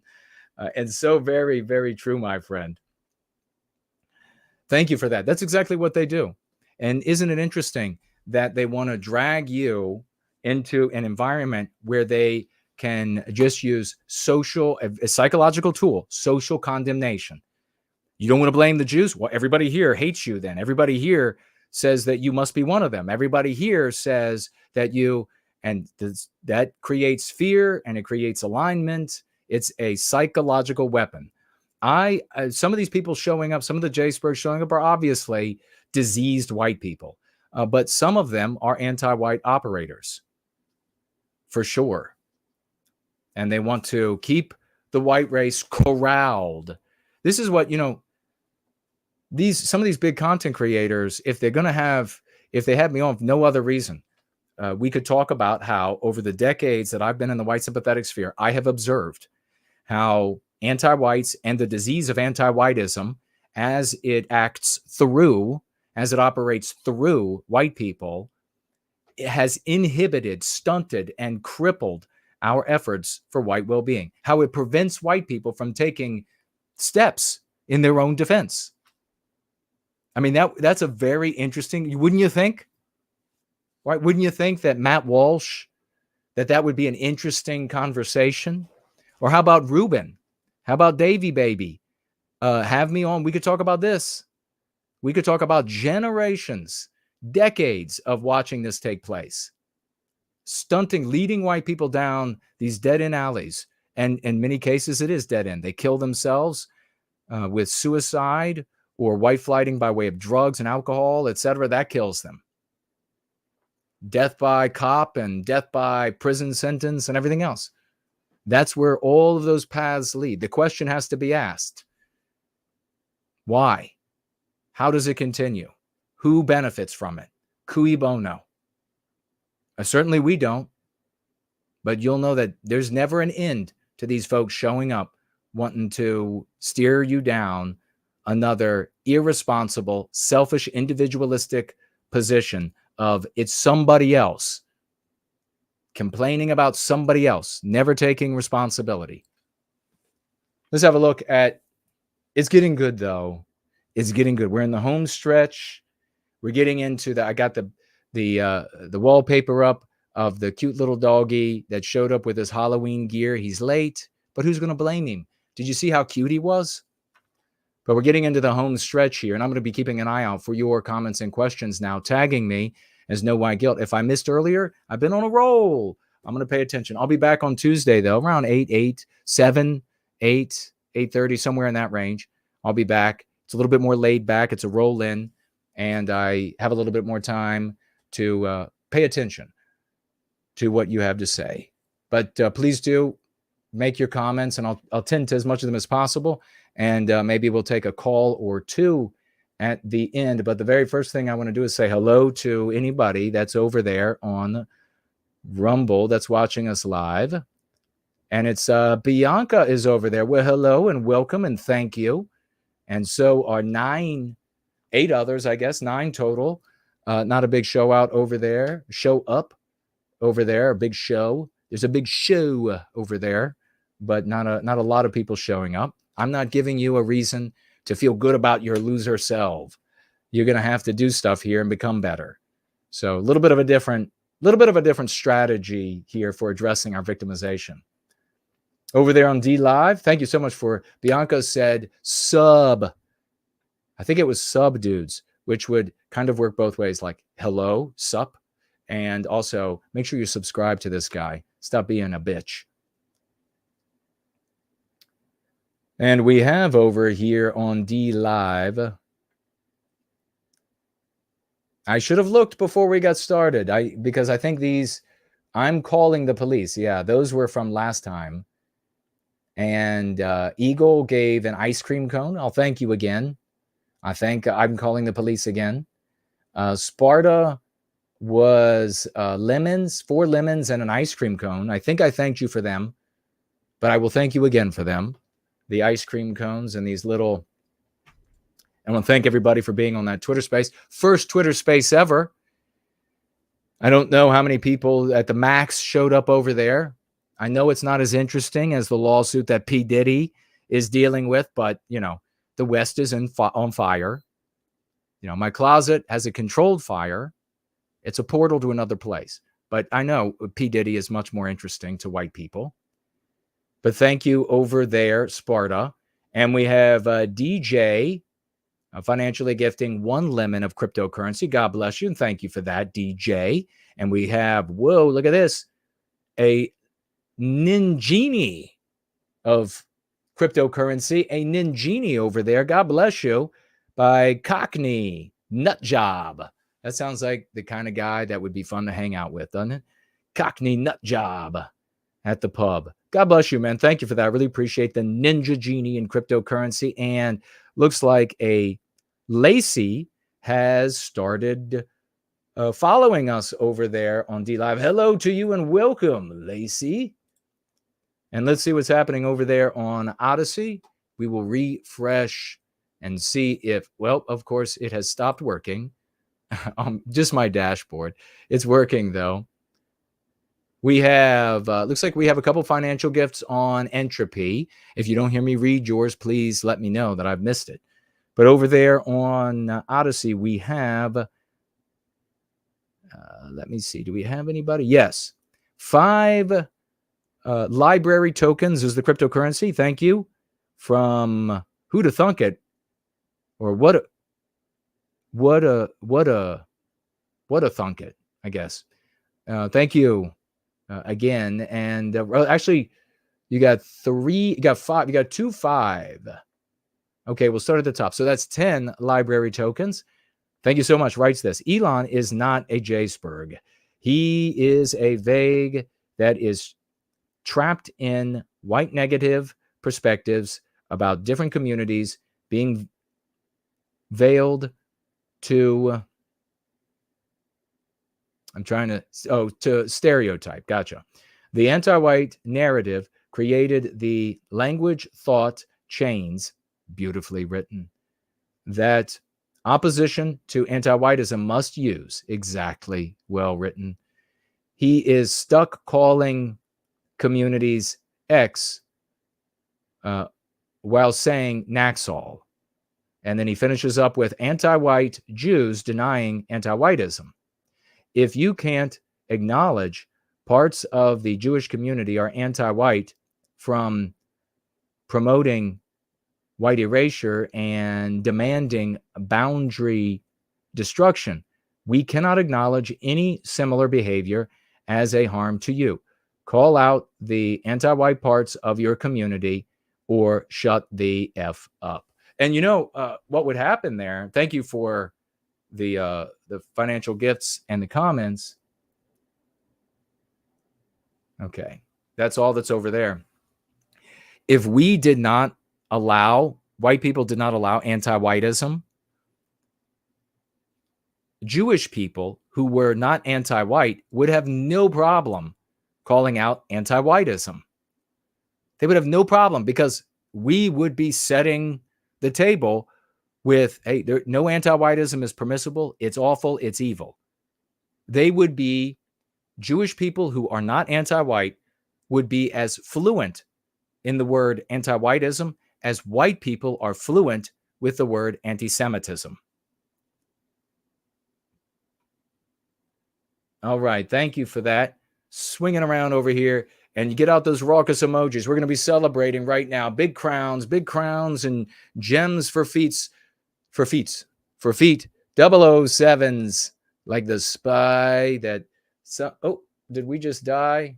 Oh, it's almost, yes, but celebrate quickly for Dude Bro Moment. $50, 50 white well-being dollars, ladies and gentlemen. He says with those $50 for white well-being. God bless you, brother. We're about to be leaving the Twitter space. Thank you all for being here. Make sure if we do it again, let me know if you liked it. And if you have any recommendations, how the sound was. But we're going to be ending it in a moment because the phone is dying. But keep those celebrations going that we have going for the great Dude Bro Moment. Another $50 every time. Imagine that. God bless you, man. You're the best. Come on, phone. Stick with me. We lavish financially gifted $20. So keep those applause and raucous emojis going. God bless you, Lavish. Thank you so very much. And we'll get to what she wrote in just a minute. I'm going to say goodbye to the Twitter space, and we will see you all next time. And there goes the Twitter space. Very good. It is finished. Hey, if you were over there, let me know if it has closed properly. It appears to have closed properly, but let me know if it did. And the Twitter space has ended. But big celebration. Lavish has shown up, and she gets 20 white well-being dollars, 20 protect the white baby dollars. And she says with those $20, it's me, Lavish. That's awesome. Love the work that you do as it's gaining momentum. Yes, it is. Western kind is precious to me. I do my best to spread the word. Save the white children. Save the white family. Appreciate white mothers and white fathers. Curb the white suicide rate. There should be 0 suicides among white men. Uplift Western kind. That's beautiful. That in and of itself deserves a celebration. Let's give her some big salutes. Lavish has shown up. It's me, Lavish. Love the work you're doing. It's gaining momentum. Western kind. And you're participating, Lavish. So it's not just us. You are one of us. You are one of us. God bless you. Thank you for that. Western kind is precious to me. That's music to my ears, ladies and gentlemen. Thank you so much. If you financially gifted over there on Entropy and I did not just read your gift, please tag me on YouTube or somewhere so that I know that I have to look deeper under the hood on Entropy to find your gift. But before we do that, I'm going to need to get some water, obviously.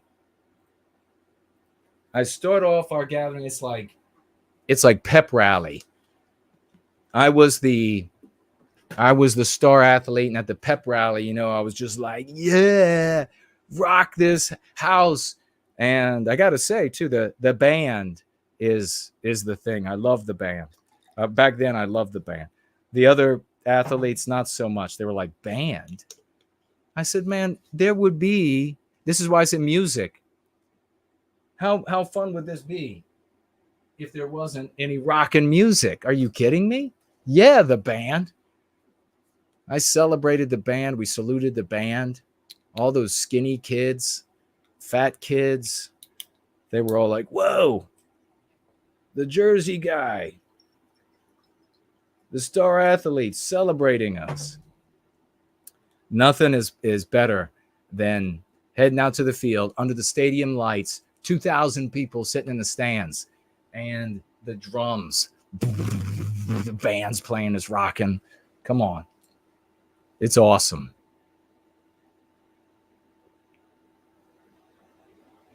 Let's hear it for everybody who was in high school or college band. Big salute to all the band members that made all those days memorable and epic. So let me swivel around here, but it's getting great. We're getting in. I mean, we just had Halloween. The little doggy, he was behind, he was late, but it's okay because he's so cute with his Halloween gear. And we just had Halloween. We have Thanksgiving. So happy Thanksgiving. If you don't come back on Tuesday, and you should come back on Tuesday, I will be here unless something goes wrong on Tuesday. But Thanksgiving is coming. Happy Thanksgiving to everybody, the holidays. And then, of course, we have a Christmas and Yule. And we're going to be celebrating that. You know what that means? I don't know if I can sing right now. My throat is burnt. I come out yelling. It's the most wonderful time of the year. How does the rest of that song go all of a sudden? I can't remember. With the kids jingle belling and everyone telling you be of good cheer. It's the most wonderful time of the year.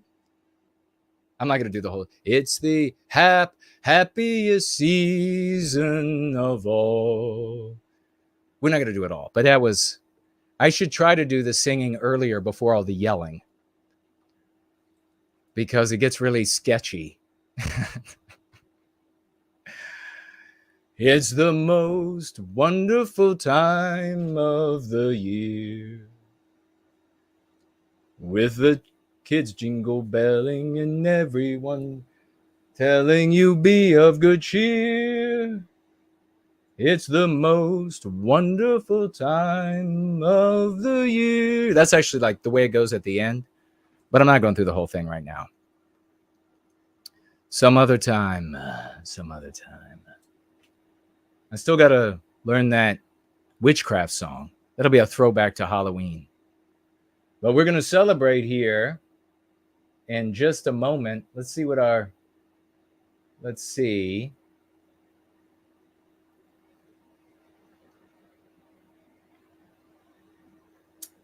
Let's see about our celebrations.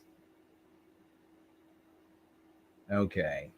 That. All right. We got celebrations tonight.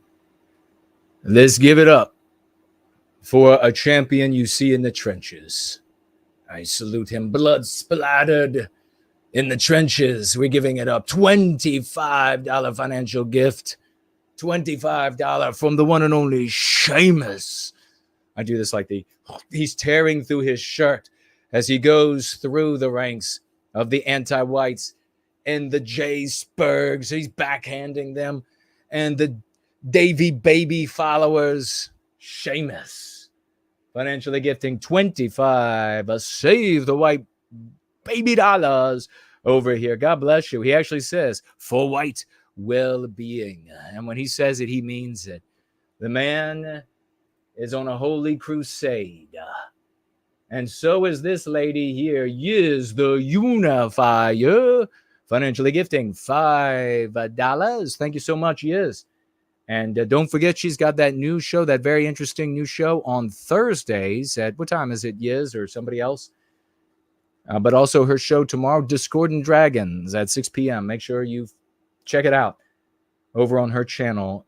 And $5 financial gift. And she says with it, weekly folk tithe and kip. Keep it Promethean. God bless you, sister, and all your hard work. And we have right here, oh my goodness. Wow.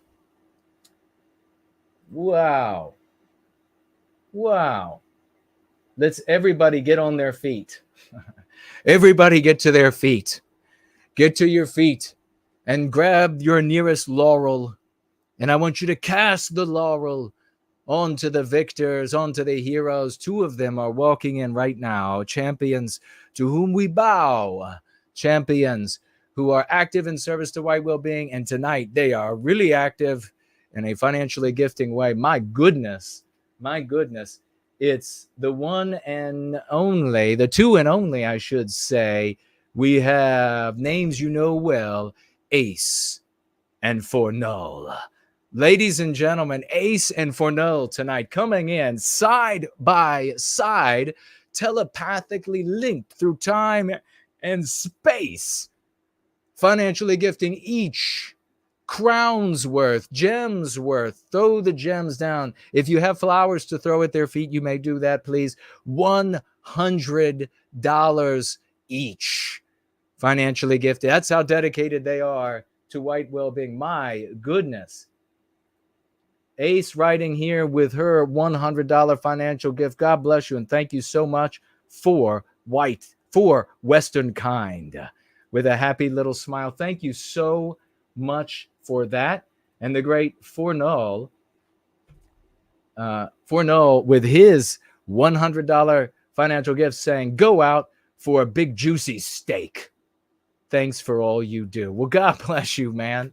God bless you. I appreciate that so very much. That is fantastic. And I love a big juicy steak too. God bless you for even suggesting it. Thank you. And keep the raucous emojis going. Keep them going, because we have a $25 financial gift coming in over here on Cash App.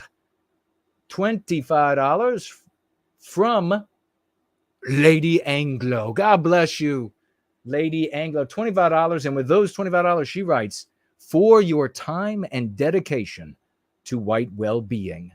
Thank you. I appreciate that. The appreciating all the time invested, and that's a very white thing. It's a pristine thing. That's how we say it. It's pristine. It's of us. It's how we are. Pristine. You could actually compare it. I've said this before. You could actually compare it to when Jewish people say things are what? For us, it's pristine. Thank you so very pristine, Lady Anglo. I really appreciate it. And we have $10 financial gift coming in from another name, another champion you know well. I love Jesus Christ. $10 financial gift. And with those $10, as always, the beautiful little message for white well-being. These are people who love. These are people who want to change the world to end our victimization that benefits everyone in the West. I love Jesus Christ, and with $10 financial gift. Thank you so much. And we have, the author and student, white student transmission, financially gifting $5, and with it writing folk tithe. A big thank you for the folk tithe, my brother. Smiling emoji face there, and a happy little white fist. Thank you, brother. I appreciate it. The rooting fist. And we have another hero, a champion doing a very Slotzian thing. Slots himself. Financially gifting $5 in the name of No White Guilt Clips. Thank you for that, brother. Thank you very much. That is very, very Slotzian to recognize the great clips. 200,000 views and climbing. We're going to need a lot of views. We're very different from everybody else. We're telling people that they need to take responsibility for where we are today. And it's much harder to motivate somebody to get out there, take responsibility, and do something than it is to say, you're good. It's somebody else's fault, okay? It's somebody else's. It's that meanie over there. That's why these folks, they end up with growing and growing audiences. It's just that meanie over there. You and I, it's the meanies on the left wing, and we're on the right wing. We're in the, you know what we are here? We are evolve. We are outgrowing. We are outgrowing this left-right nonsense because we are outside of the anti-white narrative. We are plowing. We are the plow wing. We are plowing it all underground, and we are salting the earth. Okay?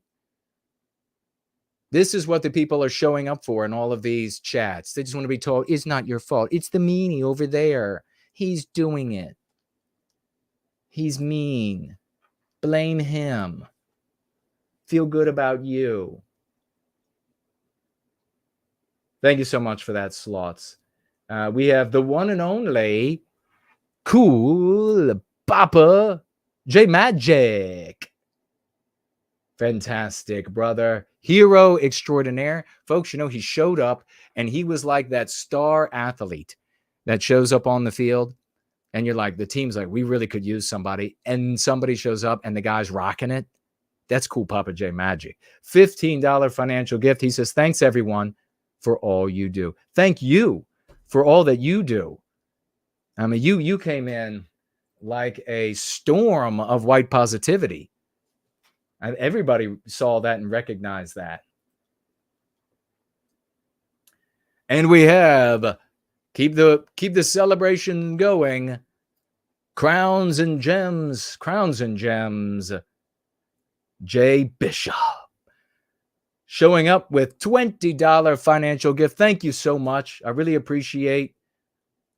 Another champ that has come in and has been active and making memes and hardcore for white well-being. $20 financial gift, and writes white well-being and recapturing our destiny. Magnificent. For white well-being and recapturing our destiny. Thank you so very much. I really appreciate that. And a refresh over here on Subscribe Star does not show anything over there, so we didn't miss anybody there. We will just keep chugging along here. It's the most wonderful time of the year. What is the middle part? There'll be parties for hosting marshmallows, for toasting and caroling out in the snow. There'll be scary ghost stories and tales of the glories of Christmases long, long ago. How many of your white, sympathetic, implicit or explicit content creators sing for you as well? It's probably pretty rare. It's probably not common. It's probably pretty rare. How many of them have an artificial intelligence and called Maximilian von Fock that creates these awesome backgrounds, portals to other dimensions, and seeing through a window on a veranda where we could go and sit. We could go and sit in the veranda, and we could have. You could see. Can you see the coffee? I'm sorry. Can you see the coffee? The cup is right there. It's so toasty warm. You can see the heat coming off of it. It's waiting. It's delicious coffee. That just doesn't happen everywhere in the white sympathetic sphere. We do it for you here. Promedian Kitchen saying it looks like it did close properly. Thank you so much for checking that out on X, I should say. There's the great ForNull. God bless you, man. Thank you so much for that. The champs have remained here. Nancy Drew is here. Great to see you. The Nameless One. Davey is here. Make sure you tag me and get your comments or questions in. I think we'll probably take... There's Biospirit of the West, the champion. Every time you salute Biospirit of the West, cannons go off. How about sounds? What else can I do for you all? How about, should I start? When I was a child, I used to have this massive array. Some of you probably the exact same thing, of sounds that I could make with my mouth for playing with my toys. And I can't do. I mean, I would have to practice, but I could work at it. We could get back into it. I could do all kinds of sounds, robot sounds, and Red Dog is here. With you kind of Saxony. Hello and welcome. Hyperborean Dream. Al Heindel is here. New Gold Standard. Hello and welcome. Azimuth Clark. Extraordinaire. Extraordinaire. Hero. Extraordinaire. Ivan is here. Ivan the Wonderful. That would go different, wouldn't it? You have like at the dinner where it's like the important people, and then they announce the people coming in. Big difference between Ivan the Horrible and Ivan the Wonderful. And his date Felicity have arrived.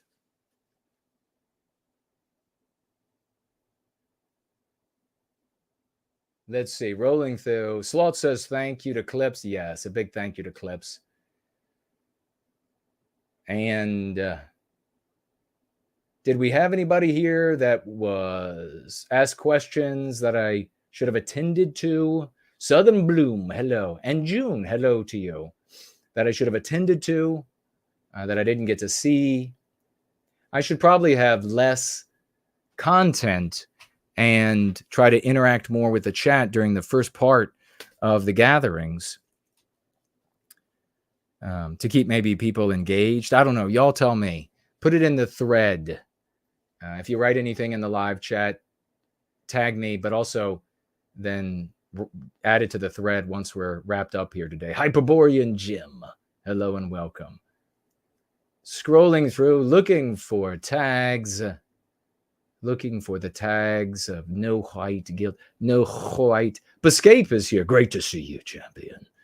Wonderful. I will salute you with the lightsaber.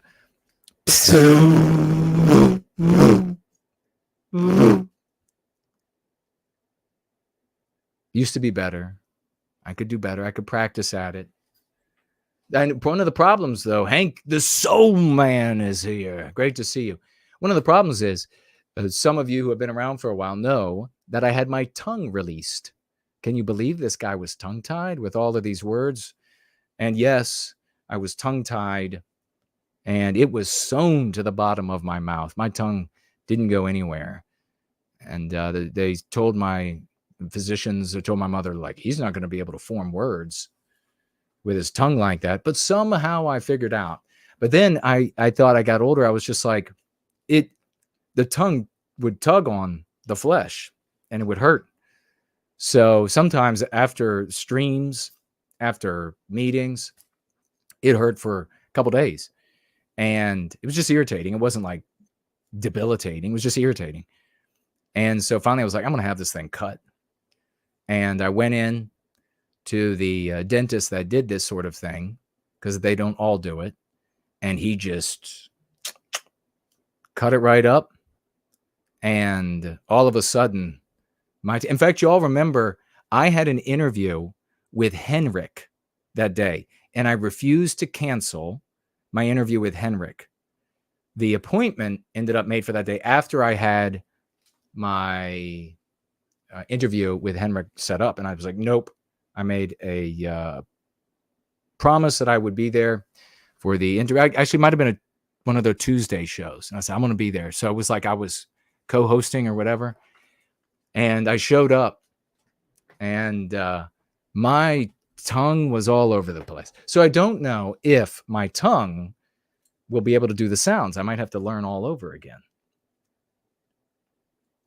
The Nameless One. For white well-being. Wonderful to see you, champion. We played, if you were here, one of your best. Hey, No White Guilt Clips is here. Great to see you, brother. Valentine, hello and welcome to you. Art Acrobats, imagine, hello to you, if whites behaved like some Jewish people. I know I have said this before, but we could have our own media networks, banks, and political power galore. Precisely. I just want to say before I forget, a big hello to Victorian Time Traveler and Sinkoi, who are both here. Precisely. The amount of wealth in the white race, the amount of power connections, etc., that we still have, there would be nothing stopping us from arresting anti-whiteism.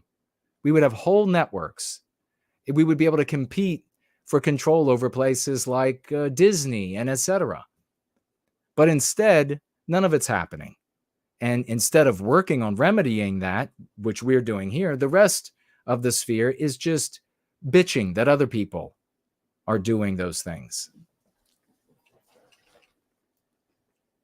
Perfectly said, Art Acrobats. And Promethean Promulgation, great to see you, brother. Bard of the West. Great name, and says, I realized lately I've probably been taking up time on calls. So I'll leave it for other people to have calls. Well, write me on Skype and let me know that, please, so that I can have that in front of me. Wing It Productions is here. Great to see you. Elaine Sabatino is here. Great to see you, champ. Nancy Drew says, may the force of white well-being be with you. Thank you so much. Yep. And Sloth says, not to do the concepts. The concept, yes, indeed. Well said.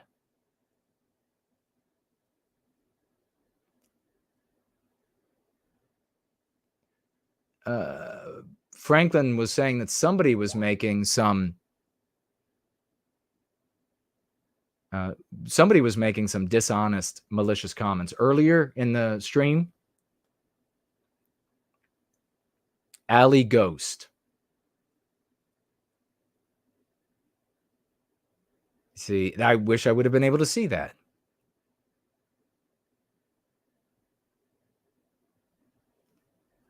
New Gold Thing says, do your thing, no white guilt.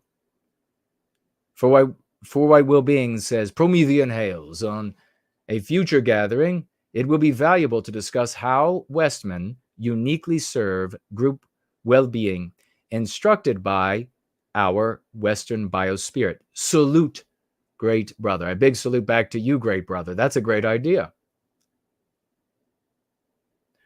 Cool Papa J Magic says, he calls Ivan the Horrible, Ivan the Huggable.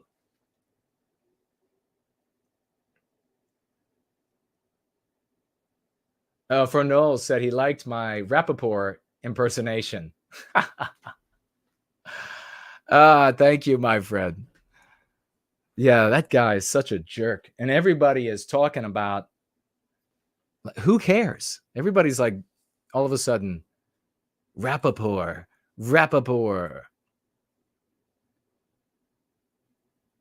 Let me check on the back end over here to make sure we haven't missed anything.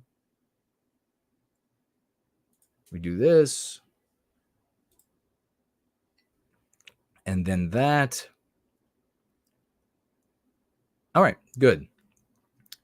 We haven't missed anybody, and there are no comments over on entropy as well. Remember that if you have a comment or question and it's earlier, you're worried that I might miss it, you can always hop on over to entropy and drop it over on the chat widget, the Tall Kevin widget on entropy. And there are too few people putting anything there for it to scroll away. So I'll be able to see it. That's an option.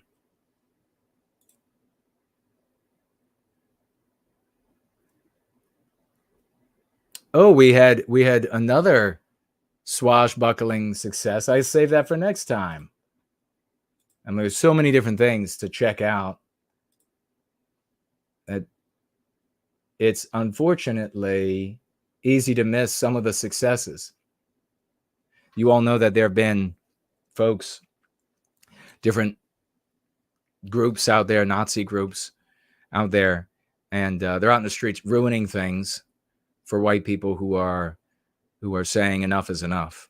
But we're having these are some big contextual shifts. And this is what we talk about when we discuss, I think, often, how quickly can we go from here to there? For us, there being an end to our victimization, an end to anti-whiteism. You know, before we get to, and we live our lives now, to interrupt myself, the way we want the world to look tomorrow. So we want the world to see anti-whiteism as immoral. If you want the world to see it as immoral, then you speak and act today as though the world already thinks it's immoral, as though you already have the might of the masses at your back. Now, it's difficult when it's just the right thing to do and the masses aren't there. But that's why we have just over 100 listening right now, because it takes the courageous to do something at first. But as we continue to push, as these kings out there, oh my goodness, like I totally missed the, let's see, I didn't miss putting it in my notes, did I? Maybe I did. Well, I'll just tell you now, we'll celebrate it next week. But Joey Manorino, I believe is how you would pronounce his last name, on Twitter, and he has hundreds of thousands of followers, just a couple days ago used anti-whiteism, white erasure, and what else? Franklin, do you remember the other one he used? In a long tweet. And he was comparing, he was saying, just imagine white people treating anti-whiteism the same way that Jewish people treat anti-Semitism. Here's the thing. It's not an accident. It's not an accident. None of these things are happy accidents for us. It's not just like, oh, serendipity. Oh, serendipity. We suddenly, well, geez, it's just a coincidence. It's such a coincidence that all these folks end up, not a coincidence. And we big time salute Joey, big king, new king, Joey. And thank you so much for that. And we'll celebrate you properly during swashbuckling. That's huge, folks. That is really huge. That was just a couple days ago. Imagine. And things were spelled properly. Things were written out and spelled properly by Joey. So he must be smart. He must be on the qui-vive. So big salutes to Joey. Imagine if white people stood up against anti-whiteism the way Jewish people stood up against anti-Semitism. The West wouldn't be getting white erased. Oh my gosh. Oh my gosh. One victory after another. And then the same people that slander and hate on me, then they end up using the same concepts. What trifling losers. Just keep pushing, folks. We keep pushing. We'll hit the big time. We'll make it happen. And eventually some big content creator, I don't know if it's going to be a Alex Jones or somebody who will talk to yours truly, and then that will forever legitimize the work that you're doing in the eyes of many people who go on Alex Jones who aren't already known. If they've got anything going on, or if they're just a pretty girl, end up with colossal audiences, a la Whitney Pettibone.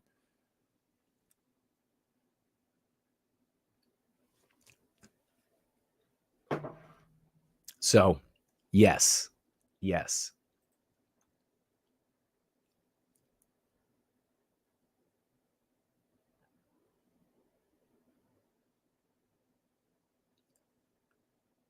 Let me see here. Do we have anything? Reynold White Wolf is here. Thank you. Yes, celebrate, Joey.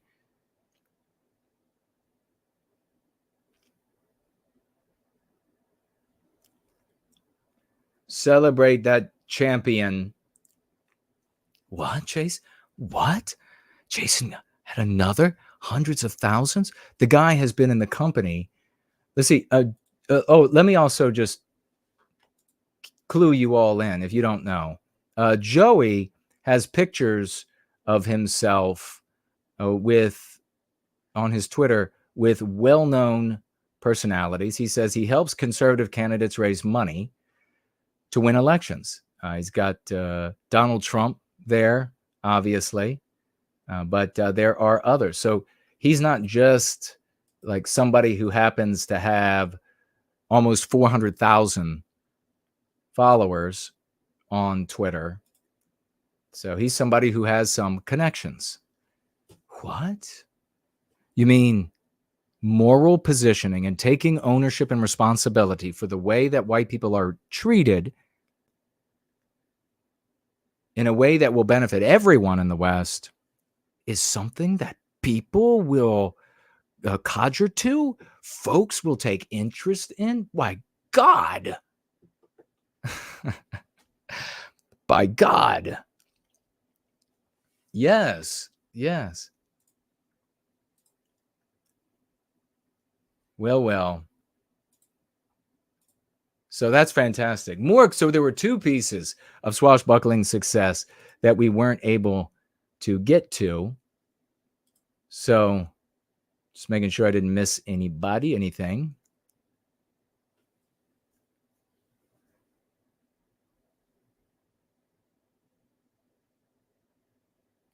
There's another j-sperg who's jealous of my lips. It's weird that these j-spergs pay so much attention to my lips. They're like, look at his full lips. We hate that. We hate that he has full lips. They're so jealous. Because as guys, you can't like put lip liner on, or if that's what it's properly called. You can't put that stuff on. So you're just stuck. You're just stuck. If God did not endow you, then you're just stuck. And they're always like, his lips. The nameless one says, like now that I know not to be combating anti-white in the name of being a Nazi, which I have you to thank for that, I'm looking for where my efforts will be most effective. My friend, thank you for asking. And we have the outreach team. And there are folks right now who can help direct you to participating. You can help with the actual team efforts of Team White Wellbeing, the OT, the outreach team, or you can just find out the methods that they use for success and do it on your own. But I would suggest finding what it's really going to come down to. Well, first of all, you're going to do it in your life, and you're going to vary it depending on who you're speaking to. So it might be, family members. It might be coworkers. It might be, this is the world that you're going to take it to, your world. This works in the micro, and therefore it works on the macro. And we're seeing that as predicted perfectly, beautifully. We're seeing that. And you can also, though, very important, as you can see, find content creators on various platforms, and you can make friends with them in their live chat, find out what they like, what they're interested in, what they want to hear. And then you drop our concepts. You use the key concepts, and you can use any of them. You use, where possible, financial gifts, super chats, if that works for you, if you can't get them to pay attention otherwise. But you get them to adopt the concepts, because it's the concepts and it's a huge victory to get them to adopt any of our concepts. The concepts are what change the story that we live our life in. And for white people, they're going to have to find themselves in a new story. You're not going to be able to like talk them into it. I've tried. You're not going to be able to force them into it. Not possible. They need to find themselves there. And that's what we're doing. That's how things change. And then one of these days, you'll go for a road trip. You'll see a little roadside store. You'll pull over. You'll have to get a couple bottles of water or whatever for you on your trip. You'll go in and they will, person behind, they're going to be people you don't know, and you'll start a conversation, and then they will say one or more of our concepts. And then you're going to say, how here it's working. That's how. So thank you so much. Thank you for coming away. We take always the best people. That's what we're redeemers. We redeem our people, and we take the best away from the other groups. And they just get dumber and dumber and dumber, more violent. For White Wellbeing says, brother, it's impressive all you are able to manage during the gathering. Truly complex. Naturally, some things will be overlooked. Well, yeah. Thank you for that. Appreciate it. Yep. I'm the guy who has to wear all the hats to make it work. So we do our best. Some days we miss a couple things, but we come back. We make sure to get it all. I think I haven't missed anybody over here yet.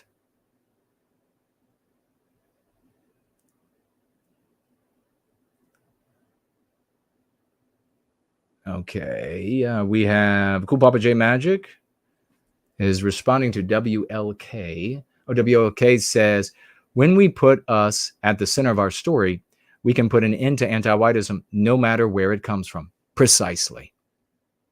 That's taking ownership. That's taking responsibility. Would you like to work with that kind of person? I mean, like at your job? Would you like to, if you're going to be on a team, would you like to be on a team with somebody who is taking total responsibility and saying, we can make it happen, we can get it done, let's focus on us? Or somebody who's just going to blame everybody else, blame the elements, blame the etc. Perfectly said. Cool Papa J Magic responds, right on. Art Acrobat says, on Friday, Alex Jones sounded like he was doing a recast of your talking points. He's ready to interview you. Let's all make it happen. Well said. I appreciate that. Yeah. If y'all wanna swash on Alex Jones and get his attention with some big time swashing and potentially get me on, I would fly to Texas if that's what he wanted, or if that would make him happier. I would fly for the show for production value. I'd fly there, and we could make it happen. We could talk to folks and explain everything, especially when it comes to his daughter and the anti-whiteism being inflicted on her. Ultimately, you got to think about Alex Jones for a second as we're running late on time. Think about Alex Jones for a minute. If he heard what I had and what we say, he would, based on other things that he's saying, he'd be in complete agreement. Are there anti-white Jewish people? Yes. Are there Jewish people who aren't anti-white? Yes. Is it possible that Jewish people could advocate against anti-whiteism? Yes. Are there anti-whites in all races? Yes. Are there good people in all races? Yes. Our formula, if he were presented with our formula, he could run with it. It's the exact, absolutely. And you think about all big like conservative content creators, if they were presented with it and they were willing to point out, brave enough to point out anti-whiteism, they could use it and run with it. It will mesh with them. These other ideas, no. You see people, the only time people speak to any of this, and you had, what's his name? Oh gosh. Jimmy Bobby says, nice haircut. Thank you for that. And he has some other information over here on the chat on entropy for folks to take a look at. What was I just saying? But you can see how the formula that we implement meshes, is moral, and it can easily be plugged in to the vast majority of conservative content creators and maybe a little edgier, etc. You had this other guy, I'm forgetting his name right now. Jeez, I'm seeing his face. I hate when that happens. But maybe I shouldn't say it now because I don't want people to think that he's of no value. But he came out and he had to make a statement about Jews that are anti-white. And if he had our formula, man, he'd be golden. You wouldn't be able to, what happens with us is what we need to have happen with everybody, which is the j-spergs have to reveal that you have to hate all Jewish people. It's not enough to be aligned against anti-whiteism and therefore anti-white Jews, anti-white white people. It has to be against Jews. And so when it becomes that clear, the j-spergs, it's no longer a mystery what their objective is. And it's very different from ours. There's no alignment. There's no similarity between what the j-spergs are doing and what we are doing, between what their objective is and what our objective is. J-spergs seek to victimize Jewish people and other non-whites. We seek to end our victimization. It's not good enough to say that, well, if you victimize all these non-white people, then by some way you end up with ending the victimization of white people. No, God of the gaps. It's not going to happen. You're never going to victimize all these people. As we're wrapping it up, you're never going to victimize all these people in the first place, thank God. But you can't even explain how we get to some nirvana. You just have break out God of the gaps. We're doing the right thing. We're having the victories. It's showing up everywhere, and we need to stay the course. And maybe, like Art Acrobat says, we put our focus on Alex Jones. We get me over there, and we make another enormous step in the direction of recapturing our destiny, ending our victimization, and seeing that Western sunrise. I love you all. Let's go free.